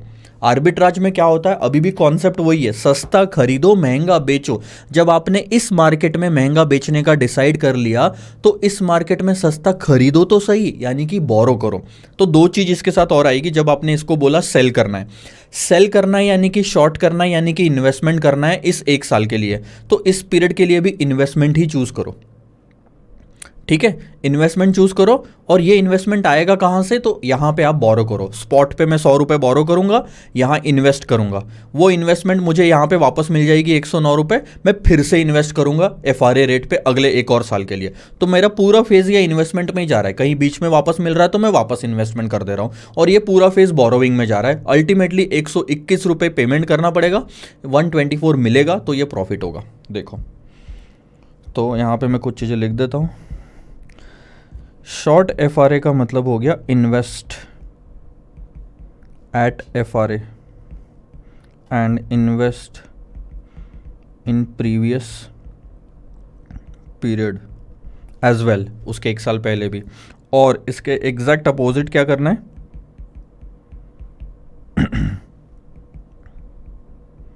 बोरो इन अदर मार्केट, जो अपोजिट मार्केट था उस पर आप बोरो करो।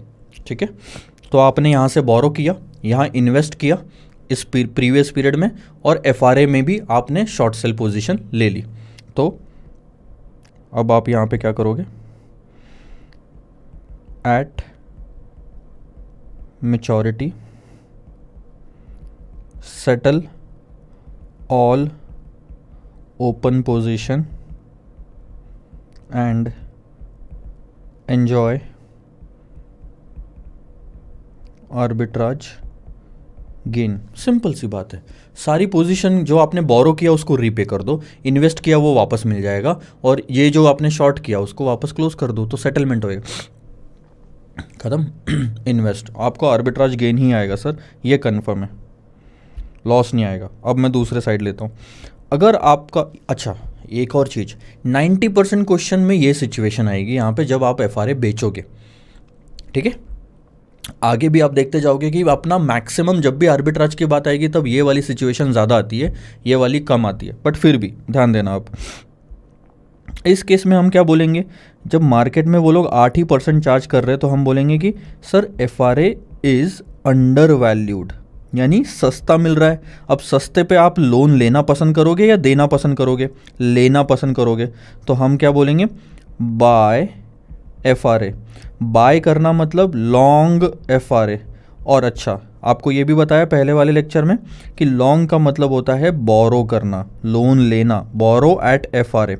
अब एफआरए पे यानी कि किसी आगे वाले पीरियड में आप बोरो करना चाहते हो तो आप, मैं ये बोल रहा हूँ, borrow in previous years as well, उसी लाइन में जो भी प्रीवियस पीरियड आता है उसमें भी बोरो करो, और इसका एग्जैक्ट अपोजिट करोगे आप दूसरे मार्केट में, यानी कि अब आप इन्वेस्ट करोगे इन अदर मार्केट, और फिर एट एक्सपायरी यानी कि maturity settle the open position and enjoy the gain. इसको मैं सेंटर में ले लेता हूं, ये लो। तो ये आपका पूरा चार्ट बन गया सर, यानी आप स्टेप बाय स्टेप समझ सकते हो कि क्या करना है आर्बिट्राज में। थोड़ा एक दो बार पढ़ोगे अपने आप समझ आ जाएगा, बाद में पढ़ने की भी ज़रूरत नहीं पड़ेगी, ठीक है। तो मैं सबसे पहले जो मेन पॉइंट है वो मार्क कर देता हूँ, correctly valued, not valued correctly, does not exist, exist करती है, ये ग्रेटर दैन है, ये लेस दैन है, ये ओवर वैल्यूड है, ये अंडर वैल्यूड है, या हम सेल या शॉर्ट का डिसीजन लेते हैं, या हम बाय या लॉन्ग का लेते हैं, ठीक है। यहाँ इन्वेस्ट एट एफआरए, यहाँ बोरो किया हमने, फिर ये तो सेम पोजीशन हो गई, ठीक है। आया समझ में? सो क्वेश्चन देखेंगे तो और ज़्यादा समझ में आएगा। आ जाओ क्वेश्चन नंबर 10, बस following market data is available. अच्छा, इस क्वेश्चन में थोड़ा बहुत जो डेटा है वो फॉरेक्स चैप्टर से उठाया हुआ है, लेकिन आपको चिंता करने की ज़रूरत नहीं है, फॉरेक्स का कोई भी कॉन्सेप्ट अभी ज़्यादा काम नहीं आएगा सिवाय एक के, वो भी मैं आपको समझा दूंगा।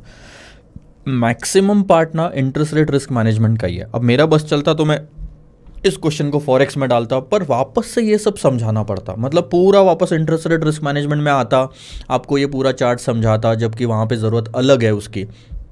तो इसलिए मैंने सोचा जितना पीछे आना पड़ रहा है उससे ज़्यादा, मतलब उससे कम तो मुझे आगे जाना पड़ रहा है।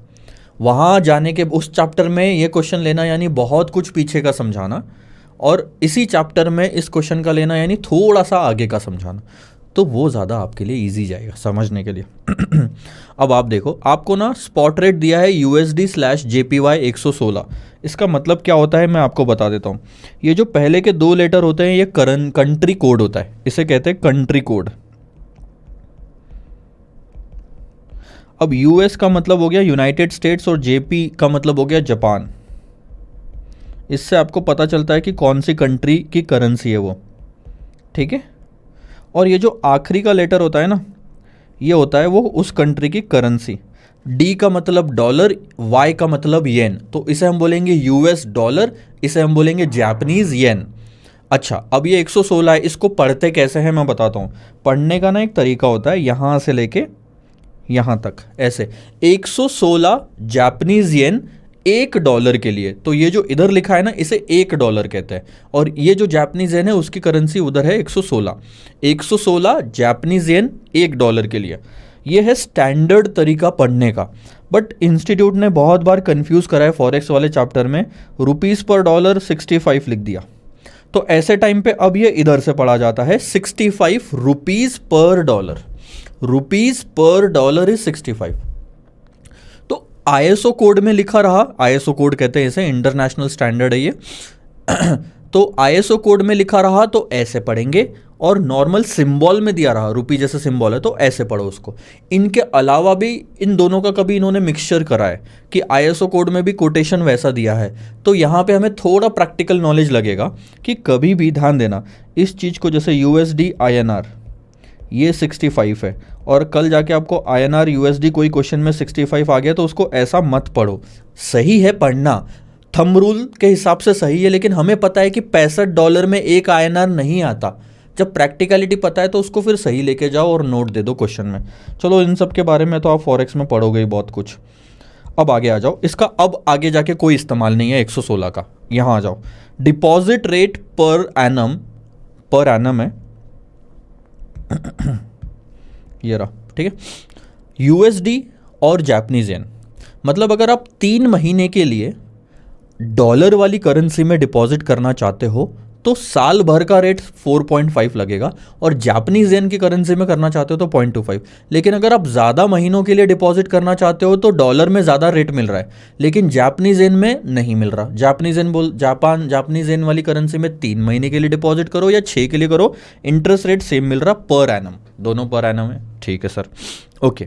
अब आप मुझे बताओ, ये वाले रेट्स को अगर 3 महीने में कन्वर्ट करना है तो कितने से डिवाइड करना पड़ेगा? 4 से डिवाइड करना पड़ेगा, क्योंकि 4 क्वार्टर होते हैं 3 महीने के साल भर में, और इन रेट को 2 से डिवाइड करना पड़ेगा क्योंकि ये 6 महीने में कन्वर्ट करना है हमें। तो ठीक है सर। अब फॉरवर्ड रेट एग्रीमेंट येन के लिए नील है, यानी कि आप ध्यान देना 3 महीने और 6 महीने, तो पहले मैं ड्रॉ कर लेता हूँ। ये है 3 महीने और ये है सर 6 महीने, ठीक है। अब FRA कौन से पीरियड के लिए आ सकता है? ये वाला पीरियड जो मैं रेड में ड्रॉ कर रहा हूँ। आज से ठीक 3 महीने बाद 3 महीने के लिए अगर और इन्वेस्ट करना है तो कौन सा रेट है? ना ये लगेगा ना ये लगेगा। ये जो रेट्स है ये आज से 3 महीने और आज से 6 महीने के लिए है।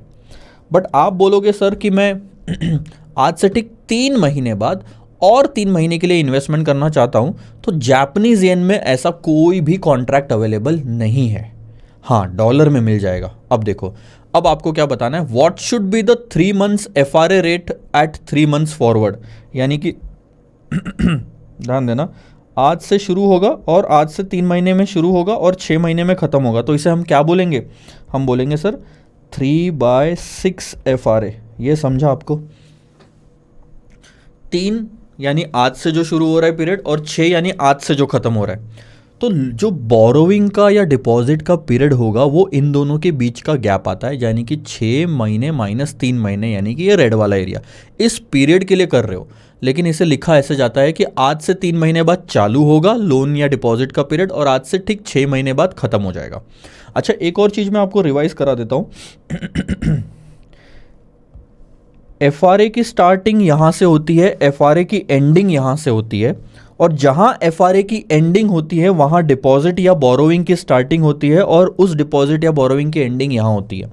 तो ये चीज़ समझो, FRA की शुरुआत आज से ही होगी क्योंकि आज ही हम FRA खरीद रहे हैं, और ठीक जब लोन लेना होगा या देना होगा तब FRA ख़त्म हो जाएगा। तो हमें वही पीरियड का निकालना है। क्या हम फॉरवर्ड रेट निकाल सकते हैं इन 3 महीने का? निकाल सकते हैं क्या, बताओ? ये मैं 6 months लिख देता हूँ। 6 months लिखूँ या 6 months भी ठीक है। F2 ले लो, ये है S1 और ये है S2। क्यों लिया मैंने इसको S2? अब S2 भी लेना है तो ले लो, नहीं तो ऐसे लिखो इसको। चलो ये भी सही बात है। S3 month और S6 month, ये तो समझ में आ जाएगा। स्पॉट रेट 3 और 6 महीने के, और फॉरवर्ड रेट मैं ले लेता हूँ ये वाला F3 बोलो या F6 ही बोल लो, इसको सही है। 6 भी बोलना है यानी 6 महीने के लिए हो जाता है, उसको सिंपल सिंपल फॉरवर्ड रेट ही बोलो। तो क्या हम निकाल सकते हैं? यस सर, जो 6 महीने में इन्वेस्ट करके मिलने वाला है वही एग्जैक्टली इन 2 रेट पे इन्वेस्ट करके मिलना चाहिए। तो इक्वेशन बनाओ सबसे पहले।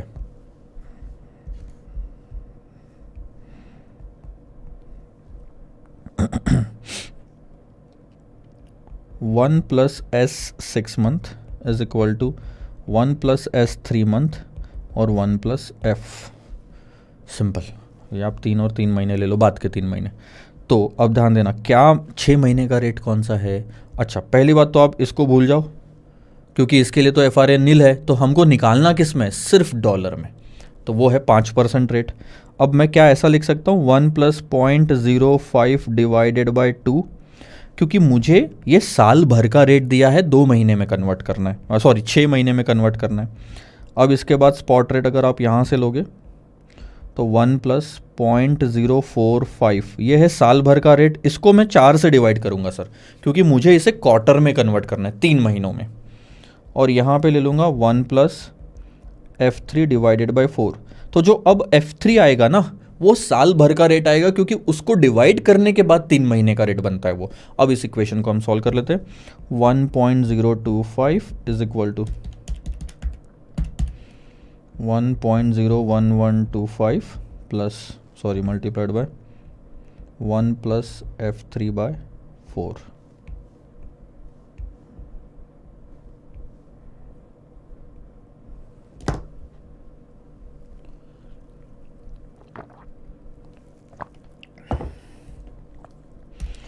अब ट्रांसफ़र करेंगे, धीरे धीरे सॉल्व करेंगे। 1.025 डिवाइडेड बाय 1.01125 माइनस 1 इंटू 4, एक साथ आंसर आता है सर, ट्राई करो कभी।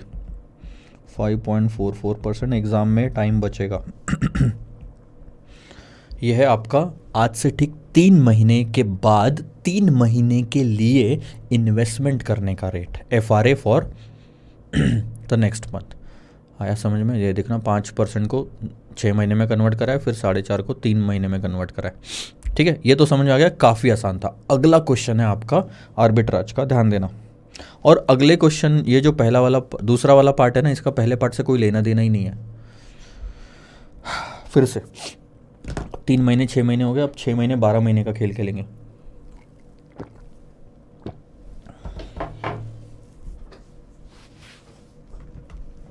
थोड़ा सा शांति से पढ़ना, दिमाग लगता है इसमें, ठंडी भी। The 6 and 12 months LIBOR, LIBOR का मतलब होता है London interbank offered rate, floating rate होता है ये, आगे बहुत यूज होगा। 6 महीने और 12 महीने के लाइबॉर आपको दिए हुए हैं, आर 5% एंड 6.5% रिस्पेक्टिवली।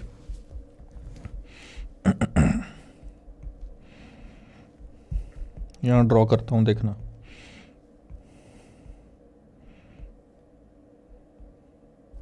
ये 6 महीने, ये 12 महीने, ठीक है।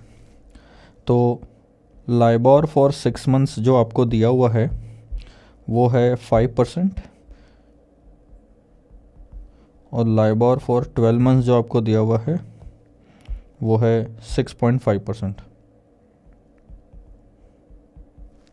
यानी अगर आपको साल भर के लिए इन्वेस्ट करना है तो हम 6.5% देंगे, लेकिन 6 महीने के लिए इन्वेस्ट करना है तो हम 5% देंगे पर एनम। दोनों रेट पर एनम है, इसे कन्वर्ट करने की ज़रूरत नहीं, क्योंकि ये इन्वेस्टमेंट भी 12 महीने के लिए रहेगा, रेट भी 12 महीने का है। ये इन्वेस्टमेंट या बोरोविंग 6 महीने के लिए रहेगा, लेकिन रेट है 12 महीने का, तो इसे कन्वर्ट करना पड़ेगा। अब आगे देखो, a bank is coating 6/12 USD का FRA, येन में तो वैसे भी अवेलेबल नहीं है। 6/12 का मतलब क्या होता है? आज से ठीक 6 महीने बाद शुरू होगा, तो वो पॉइंट कौन सा आ रहा है? ये वाला। और आज से ठीक 12 महीने बाद खत्म होगा, वो पॉइंट कौन सा आ रहा है? ये वाला। तो ये जो आपको पीरियड दिख रहा है एक्स्ट्रा कलर में, पर्पल बोलते हैं इसको, क्या कहते हैं, मैजेंटा, जो भी होगा। तो इस पीरियड का FRA दिया है बैंक ने, इसे कहते हैं 6/12, क्योंकि आज से ठीक 6 महीने बाद शुरू हो रहा है और आज से ठीक 12 महीने बाद खत्म हो जाएगा। ये लोन या इन्वेस्टमेंट का पीरियड, डिपॉजिट का पीरियड। ठीक है, अब वो रेट दे दिया उन्होंने इस तरह से 6.5 और 6.75। अब असलियत सामने आएगी 6.50% और 6.75%, दो रेट दिया है बैंक ने। अब सबसे पहले तो ये रेट जो है वो बैंक के एंगल से होता है, बैंक्स एंगल या बैंक्स व्यू बोल सकते हैं इसे, यानी ये बैंक के रेट है। इसके बाद ध्यान देना, बैंक हमेशा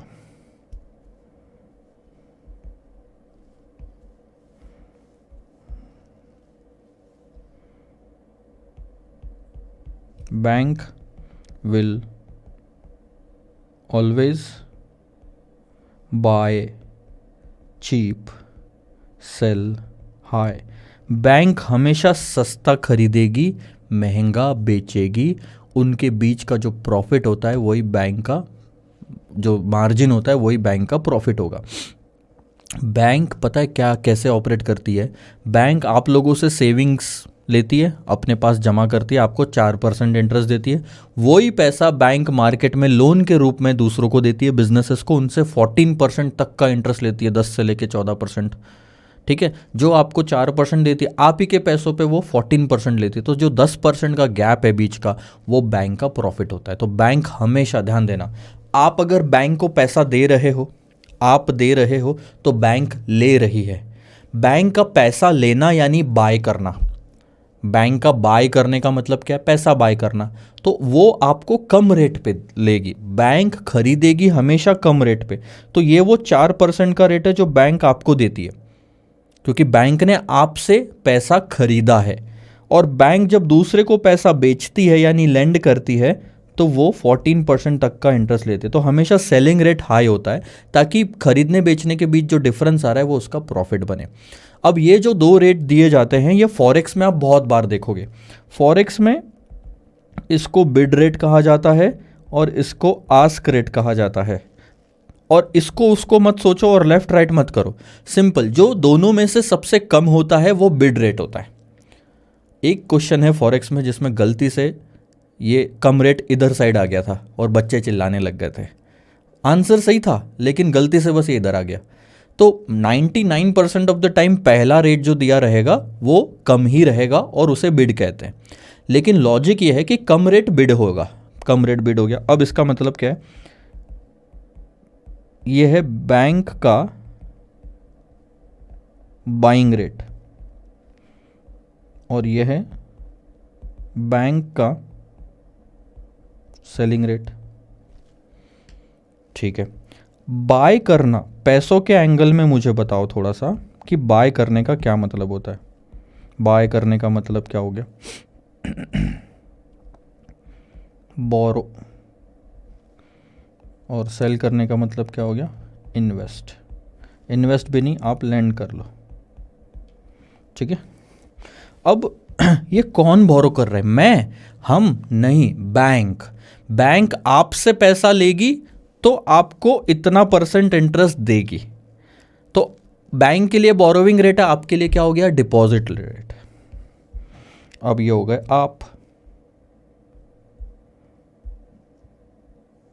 आप करना क्या चाहते हैं ये बताइए।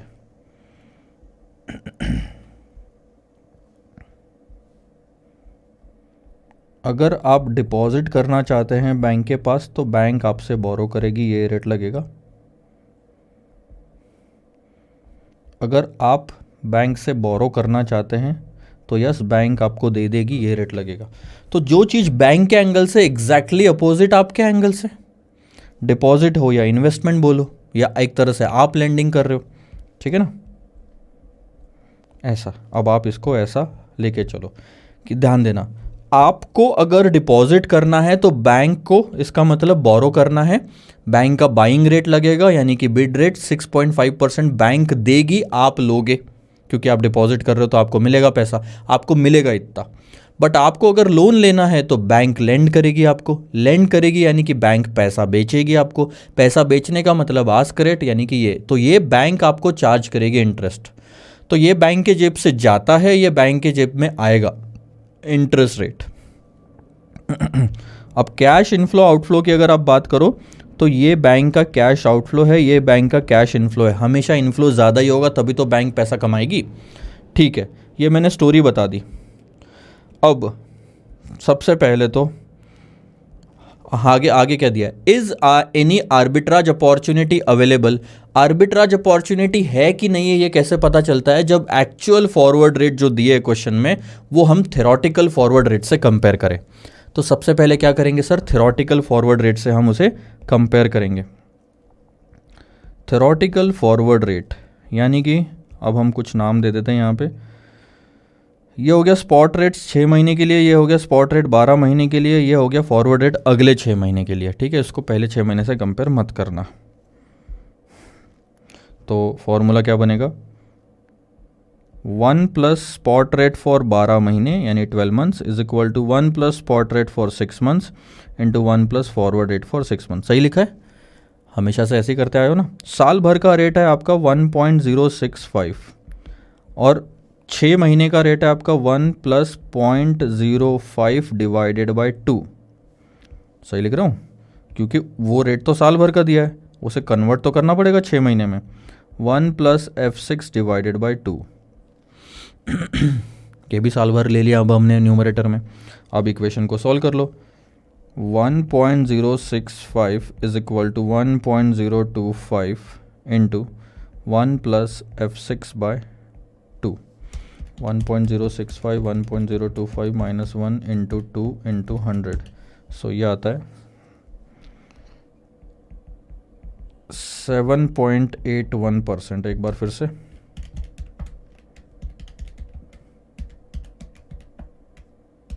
7.80%, सॉरी।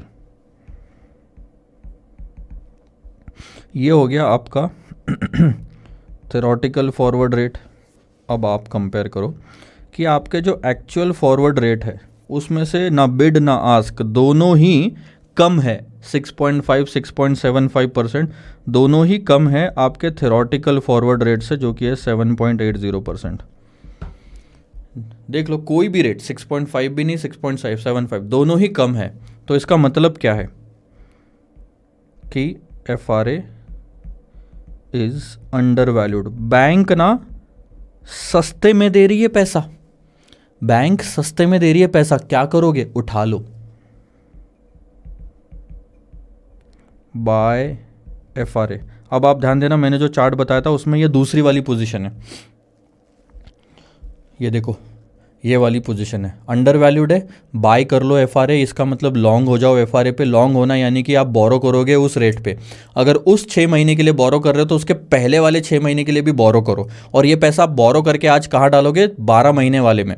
6 महीने के लिए बोरो करोगे, उसके पहले 6 महीने के लिए भी बोरो करोगे, और वो डालोगे साल भर वाले इन्वेस्टमेंट में, और फिर जाके आप सेटल कर दोगे आखिरी में। तो देखो क्या आंसर निकलता है आपका यहाँ पे। फटाफट आप सॉल्व करेंगे।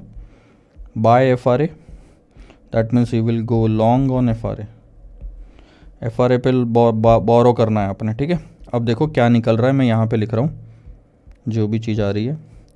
आपका यहाँ पे आ रहा है बोरो करना। मैंने बोला अगर यहाँ बोरो करना आया तो यहाँ पे भी बोरो करो, पूरी लाइन में बोरो ही करना है अगर बोरो करना है एक जगह तो। और दूसरे वाले इसमें अपोजिट पोजीशन ले लो, इन्वेस्टमेंट। तो इस बोरोविंग का रीपेमेंट यहाँ करना पड़ेगा, और वो रीपेमेंट जो करोगे उसके लिए पैसा कहाँ से आएगा, ये वाले बोरोविंग से। तो यहाँ से लोन लेके पहले वाला लोन चुका दोगे। अब इस बोरोविंग का रीपेमेंट यहाँ आएगा और इस इन्वेस्टमेंट की प्रोसीड्स यहाँ आएगी। इन दोनों को सेटल कर लेना, कहानी खत्म। यहाँ पे भी ज़ीरो कैश फ्लो है, यहाँ पे भी ज़ीरो कैश फ्लो है, और यहाँ पे सिर्फ प्रॉफिट आएगा। सो देखो एक्शन कैसे लेते हैं।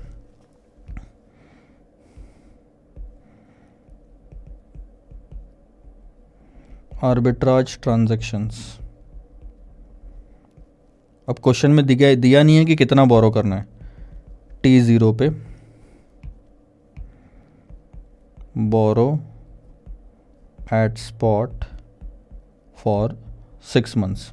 लेट से आपने 1 लाख रुपए बोरो कर लिया, आपके हाथ में आ गए। ठीक है, अब आप एक काम करो, इन्वेस्ट कर दो उसको एट स्पॉट फॉर 12 मंथ्स वाले कैटेगरी में। तो 1 लाख रुपए चले गए, आए गए और उसके बाद बाय कर लो FRA। अब आप बोरो कर रहे हो FRA, बाय कर रहे हो FRA, मतलब आप लोन लेना चाहते हो, आप पैसा खरीदना चाहते हो। ध्यान देना इधर वाली कैटेगरी में तो आप आ रहे हो इस कैटेगरी में, तो इसका मतलब कौन सा रेट अप्लीकेबल होगा? 6.75 का रेट आपको अप्लीकेबल होगा। सिंपल सी बात है। आप बोरो करोगे, बैंक लेंड करेगी, तो बैंक बेच रही है, आप खरीद रहे हो, बैंक बेच रही है, तो 6.75 लगेगा। तो यहाँ पे वो रेट लिख लो। इसका मतलब यहाँ कोई कैश फ्लो नहीं है सर, आज कोई कैश फ्लो नहीं है, आज तो सिर्फ हम कॉन्ट्रैक्ट कर रहे हैं। कैश फ्लो तो 6 महीने, ये तो मैं 6 महीने बाद बोरो करूँगा। तो अब ध्यान देना, T is equal to 6 months. सबसे पहले तो रीपेमेंट आएगा कि जो मैंने 1 लाख बोरो किया था इनटू 6 महीने के लिए बोरो किया था, 1 प्लस 0.05 5% का रेट था, तो वो हो जाएगा 1,02,500। ये पैसा आएगा कहाँ से?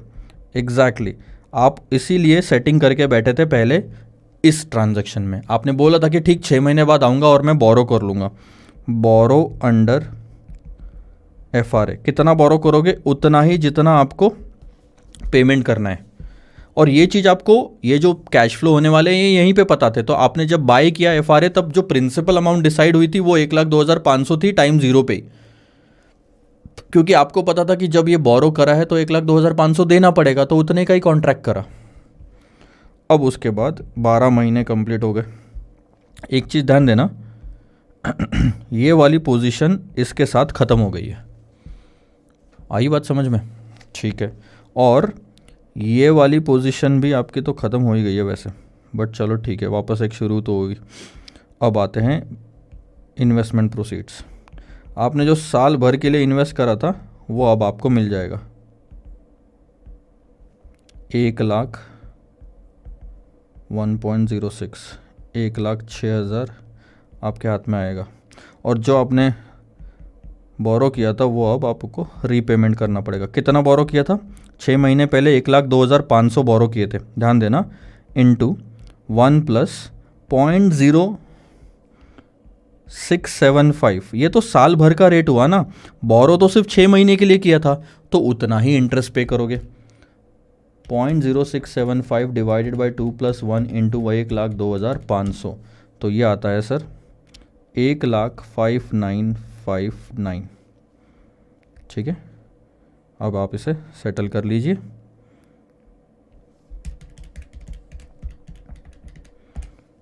₹41 बस। एक बार फिर से देखने दो,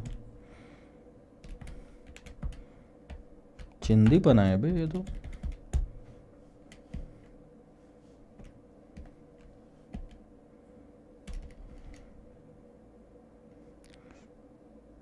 .0675 डिवाइडेड बाई 2 1, हाँ सही बात है। अच्छा मैंने गलत कर दिया ना, 6.5% है यहाँ पे, तो मेरी गलती है। थोड़ा सा मैं उसको इम्प्रूव कर लेता हूँ, यहाँ पे मौका दे दो बस मुझे। यहाँ हम लिखेंगे प्रोसीड्स, जगह की कमी थी। 1 लाख इंटू 1.065, तो मिला कितना? 1,06,500। तो ये कितना आ गया प्रॉफिट आपका? 541 का प्रॉफिट है। इसे क्या कहेंगे सर? Arbitrage gain. देखो ये है इस तरह से। तो आपने जो इन्वेस्टमेंट यहाँ किया था वो यहाँ से नक्की हो गया, आपने जो बोरो करा था यहाँ पे वो यहाँ से नक्की हो गया, कहानी ख़त्म। सारी पोजीशंस आपकी क्लोज हो चुकी थी और 541 आप घर पे लेके जा रहे हो। आप देख लो, यहाँ पे भी कोई कैश फ्लो आपके जेब से नहीं हुई, यहाँ पे भी कोई कैश फ्लो आपके जेब से नहीं हुई, और यहाँ इनफैक्ट हुआ तो वो कैश इनफ्लो था, और कहानी ख़त्म। ये होता है सर आर्बिट्राज करना। अगर कोई क्वेश्चन आता है तो इस चीज़ को 2-3 बार तो याद रखो ही। क्लास नोट्स में ऐप में अपलोड हो जाएंगे, तो वहाँ से आप नोट कर सकते हो। ठीक है सर, आगे बढ़े। ये हो गया क्वेश्चन ख़त्म। अब आते हैं क्वेश्चन नंबर 11 पे। आइए देखो सर, 2 कंपनी हैं ABC और XYZ, दोनों ने DEF बैंक के पास लोन के लिए अप्लाई किया, और वो भी लोन इनको आज नहीं चाहिए सर, आज से ठीक 2 साल बाद 1 साल के लिए चाहिए, यानी कौन से साल में, तीसरे साल में, और सिर्फ उसी 1 साल के लिए चाहिए।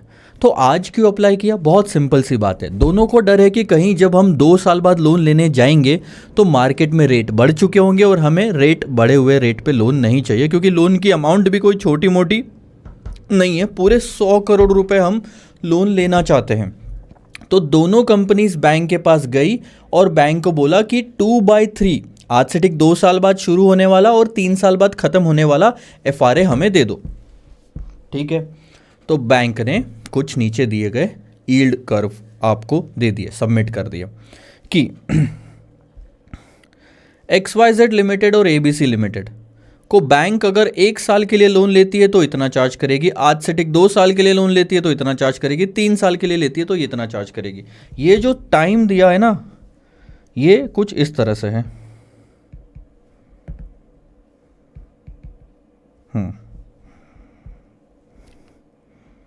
1 साल के लिए चाहिए तो ये ले लो,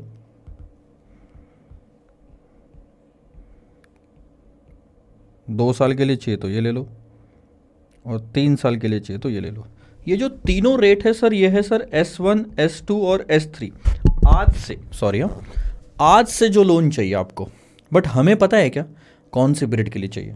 हमें सर चाहिए सिर्फ यहाँ से शुरुआत करनी है और यहाँ ख़त्म करना है, 3rd ईयर के लिए, 3 सालों के लिए भी नहीं, 3rd ईयर के लिए।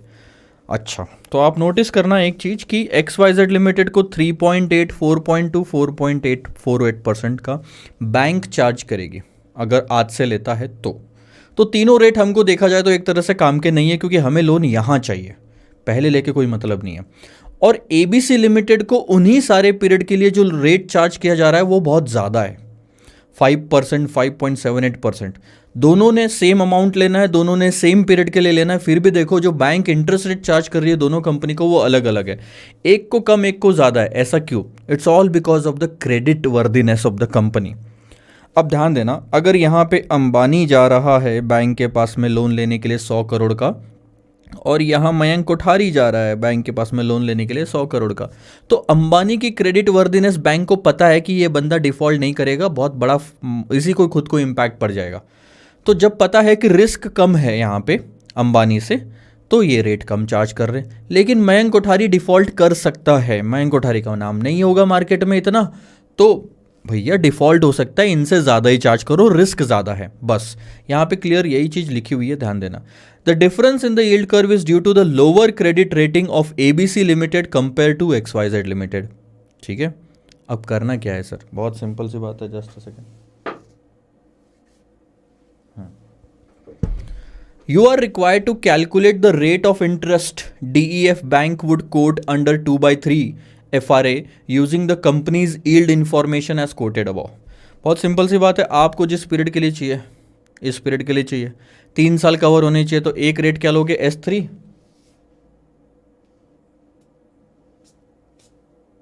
पता नहीं क्या था, ओके, तो एक रेट लोगे S3 का ये वाला, और एक लोगे S2 का, यानी कि आपके लिए जो ज़रूरत है वो सिर्फ इन चारों की है। निकाल सकते हैं, आसान है नहीं है? देखो सर, अब ये फॉर्मूला तो वही है, F3 आएगा हमारा, आपका जो है ये S3 3 बार लग जाएगा, 1 प्लस में ऐड करके, S2 2 बार लग जाएगा, और F3 लगेगा तीसरी बार। बस इक्वेशन बना लो और सॉल्व कर लो, आंसर आपके हाथ में। कैसे बनाओगे sir? F3 is equal to, सबसे पहले तो 1 प्लस S3 का क्यूब, 1 प्लस S2 का स्क्वायर -1, तो 4.48 आ जाएगा यहाँ पे, और S2 में ये आ जाएगा। वैसे ही आप ABC का निकाल लोगे, मैं अब ये रिपीट नहीं कर रहा हूँ क्योंकि सेम प्रोसेस है, मैं यहाँ पे बस दिखा देता हूँ आपको। ये देखो, ये 3 साल का rate should be equal to 2 साल, और ये तीसरा साल, तो ये है वो F3। इक्विलिब्रियम अचीव होने के लिए इससे जो कैश फ्लो आ रही है, ये 1 साल और वो 2 साल, 3 साल, और उधर भी 3 साल, शुड मैच। तो XYZ को जो रेट चार्ज किया जाएगा वो आ रहा है 5.04%, ABC को जो चार्ज किया जा रहा है वो आ रहा है 6.38%, डिपेंडिंग अपॉन देयर यील्ड।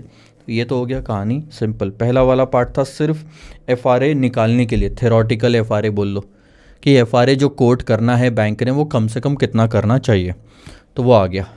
अब बात आती है इसकी, suppose the bank offers interest rate guarantee. ये क्या होता है sir? Interest rate guarantee, guarantee का मतलब हो गया कि आपको वो गारंटी दे रही है कि आपको उससे ज़्यादा नहीं पे करना पड़ेगा। For a premium of 0.1%। Premium कौन से इसमें दिया जाता था पता है आपको? ये और कुछ नहीं सर, एक दूसरे एंगल से इंटरेस्ट रेट ऑप्शन है। ऑप्शन कॉन्ट्रैक्ट याद है डेरिवेटिव्स में? डेरिवेटिव्स में क्या होता था ऑप्शन कॉन्ट्रैक्ट में कि आपकी प्रॉफिट साइड ओपन रहती थी लेकिन लॉस वाली साइड रिस्ट्रिक्टेड होती थी कि आपको उससे ज़्यादा बेयर नहीं करना, और उसके लिए आप स्टार्टिंग में प्रीमियम देते थे और एक्सपायरी पे आपको लॉस कभी नहीं होता था, या तो प्रॉफिट होगा या तो ज़ीरो होगा। यहाँ आपको एक ऑप्शन मिल जाता है कि आपको एक्सरसाइज करना है तो करो, नहीं तो मत करो, बट उसके लिए आप स्टार्टिंग में प्रीमियम दे चुके हो। सो ध्यान देना, suppose bank offers interest rate guarantee for a premium of 0.1% of the amount of loan, you are required to calculate the interest payable by XYZ limited. यानी सिर्फ पहले वाली कंपनी, दूसरी कंपनी को भूल जाओ। If interest in 2 years turns out to be this 4.5 या 5.5। अब मैं आपको शांति से समझाता हूं, ध्यान देना।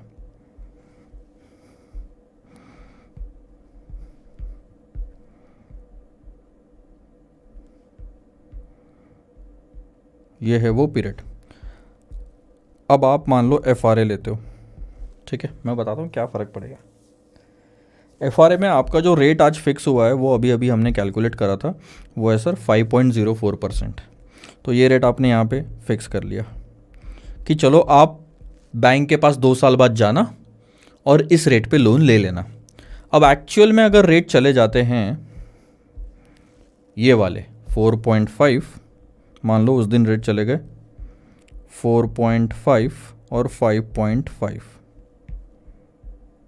ठीक है, बट FRA में तो आपका फिक्स हो गया था कि आपने 5.04 देना ही है। तो पहले वाले केस में आपको नुकसान हो जाएगा FRA लेने की वजह से, क्योंकि मार्केट में कम रेट चल रहा है और आपको ज़्यादा पे उठाना पड़ रहा है, तो आपका यहां नुकसान होगा 0.54 का, और आपका यहां फायदा हो जाएगा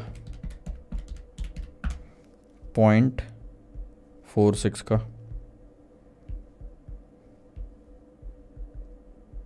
देख रहे हो?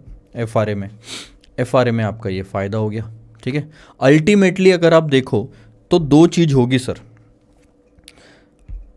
उस दिन आप जो लोन लोगे वो स्पॉट रेट पे लोगे, तो आपका इतना कैश आउटफ्लो होगा, मानते हो बात को?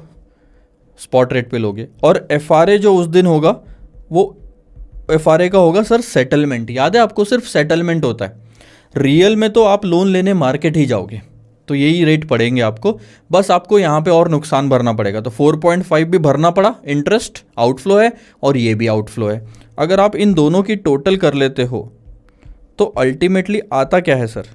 आएगा बस वही 5.04। मैं एक्चुअली आउटफ्लो को ले लेता हूँ ब्रैकेट में, आउटफ्लो को बाहर रख लेता हूँ, इनफ्लो को ब्रैकेट में ले लेता हूँ।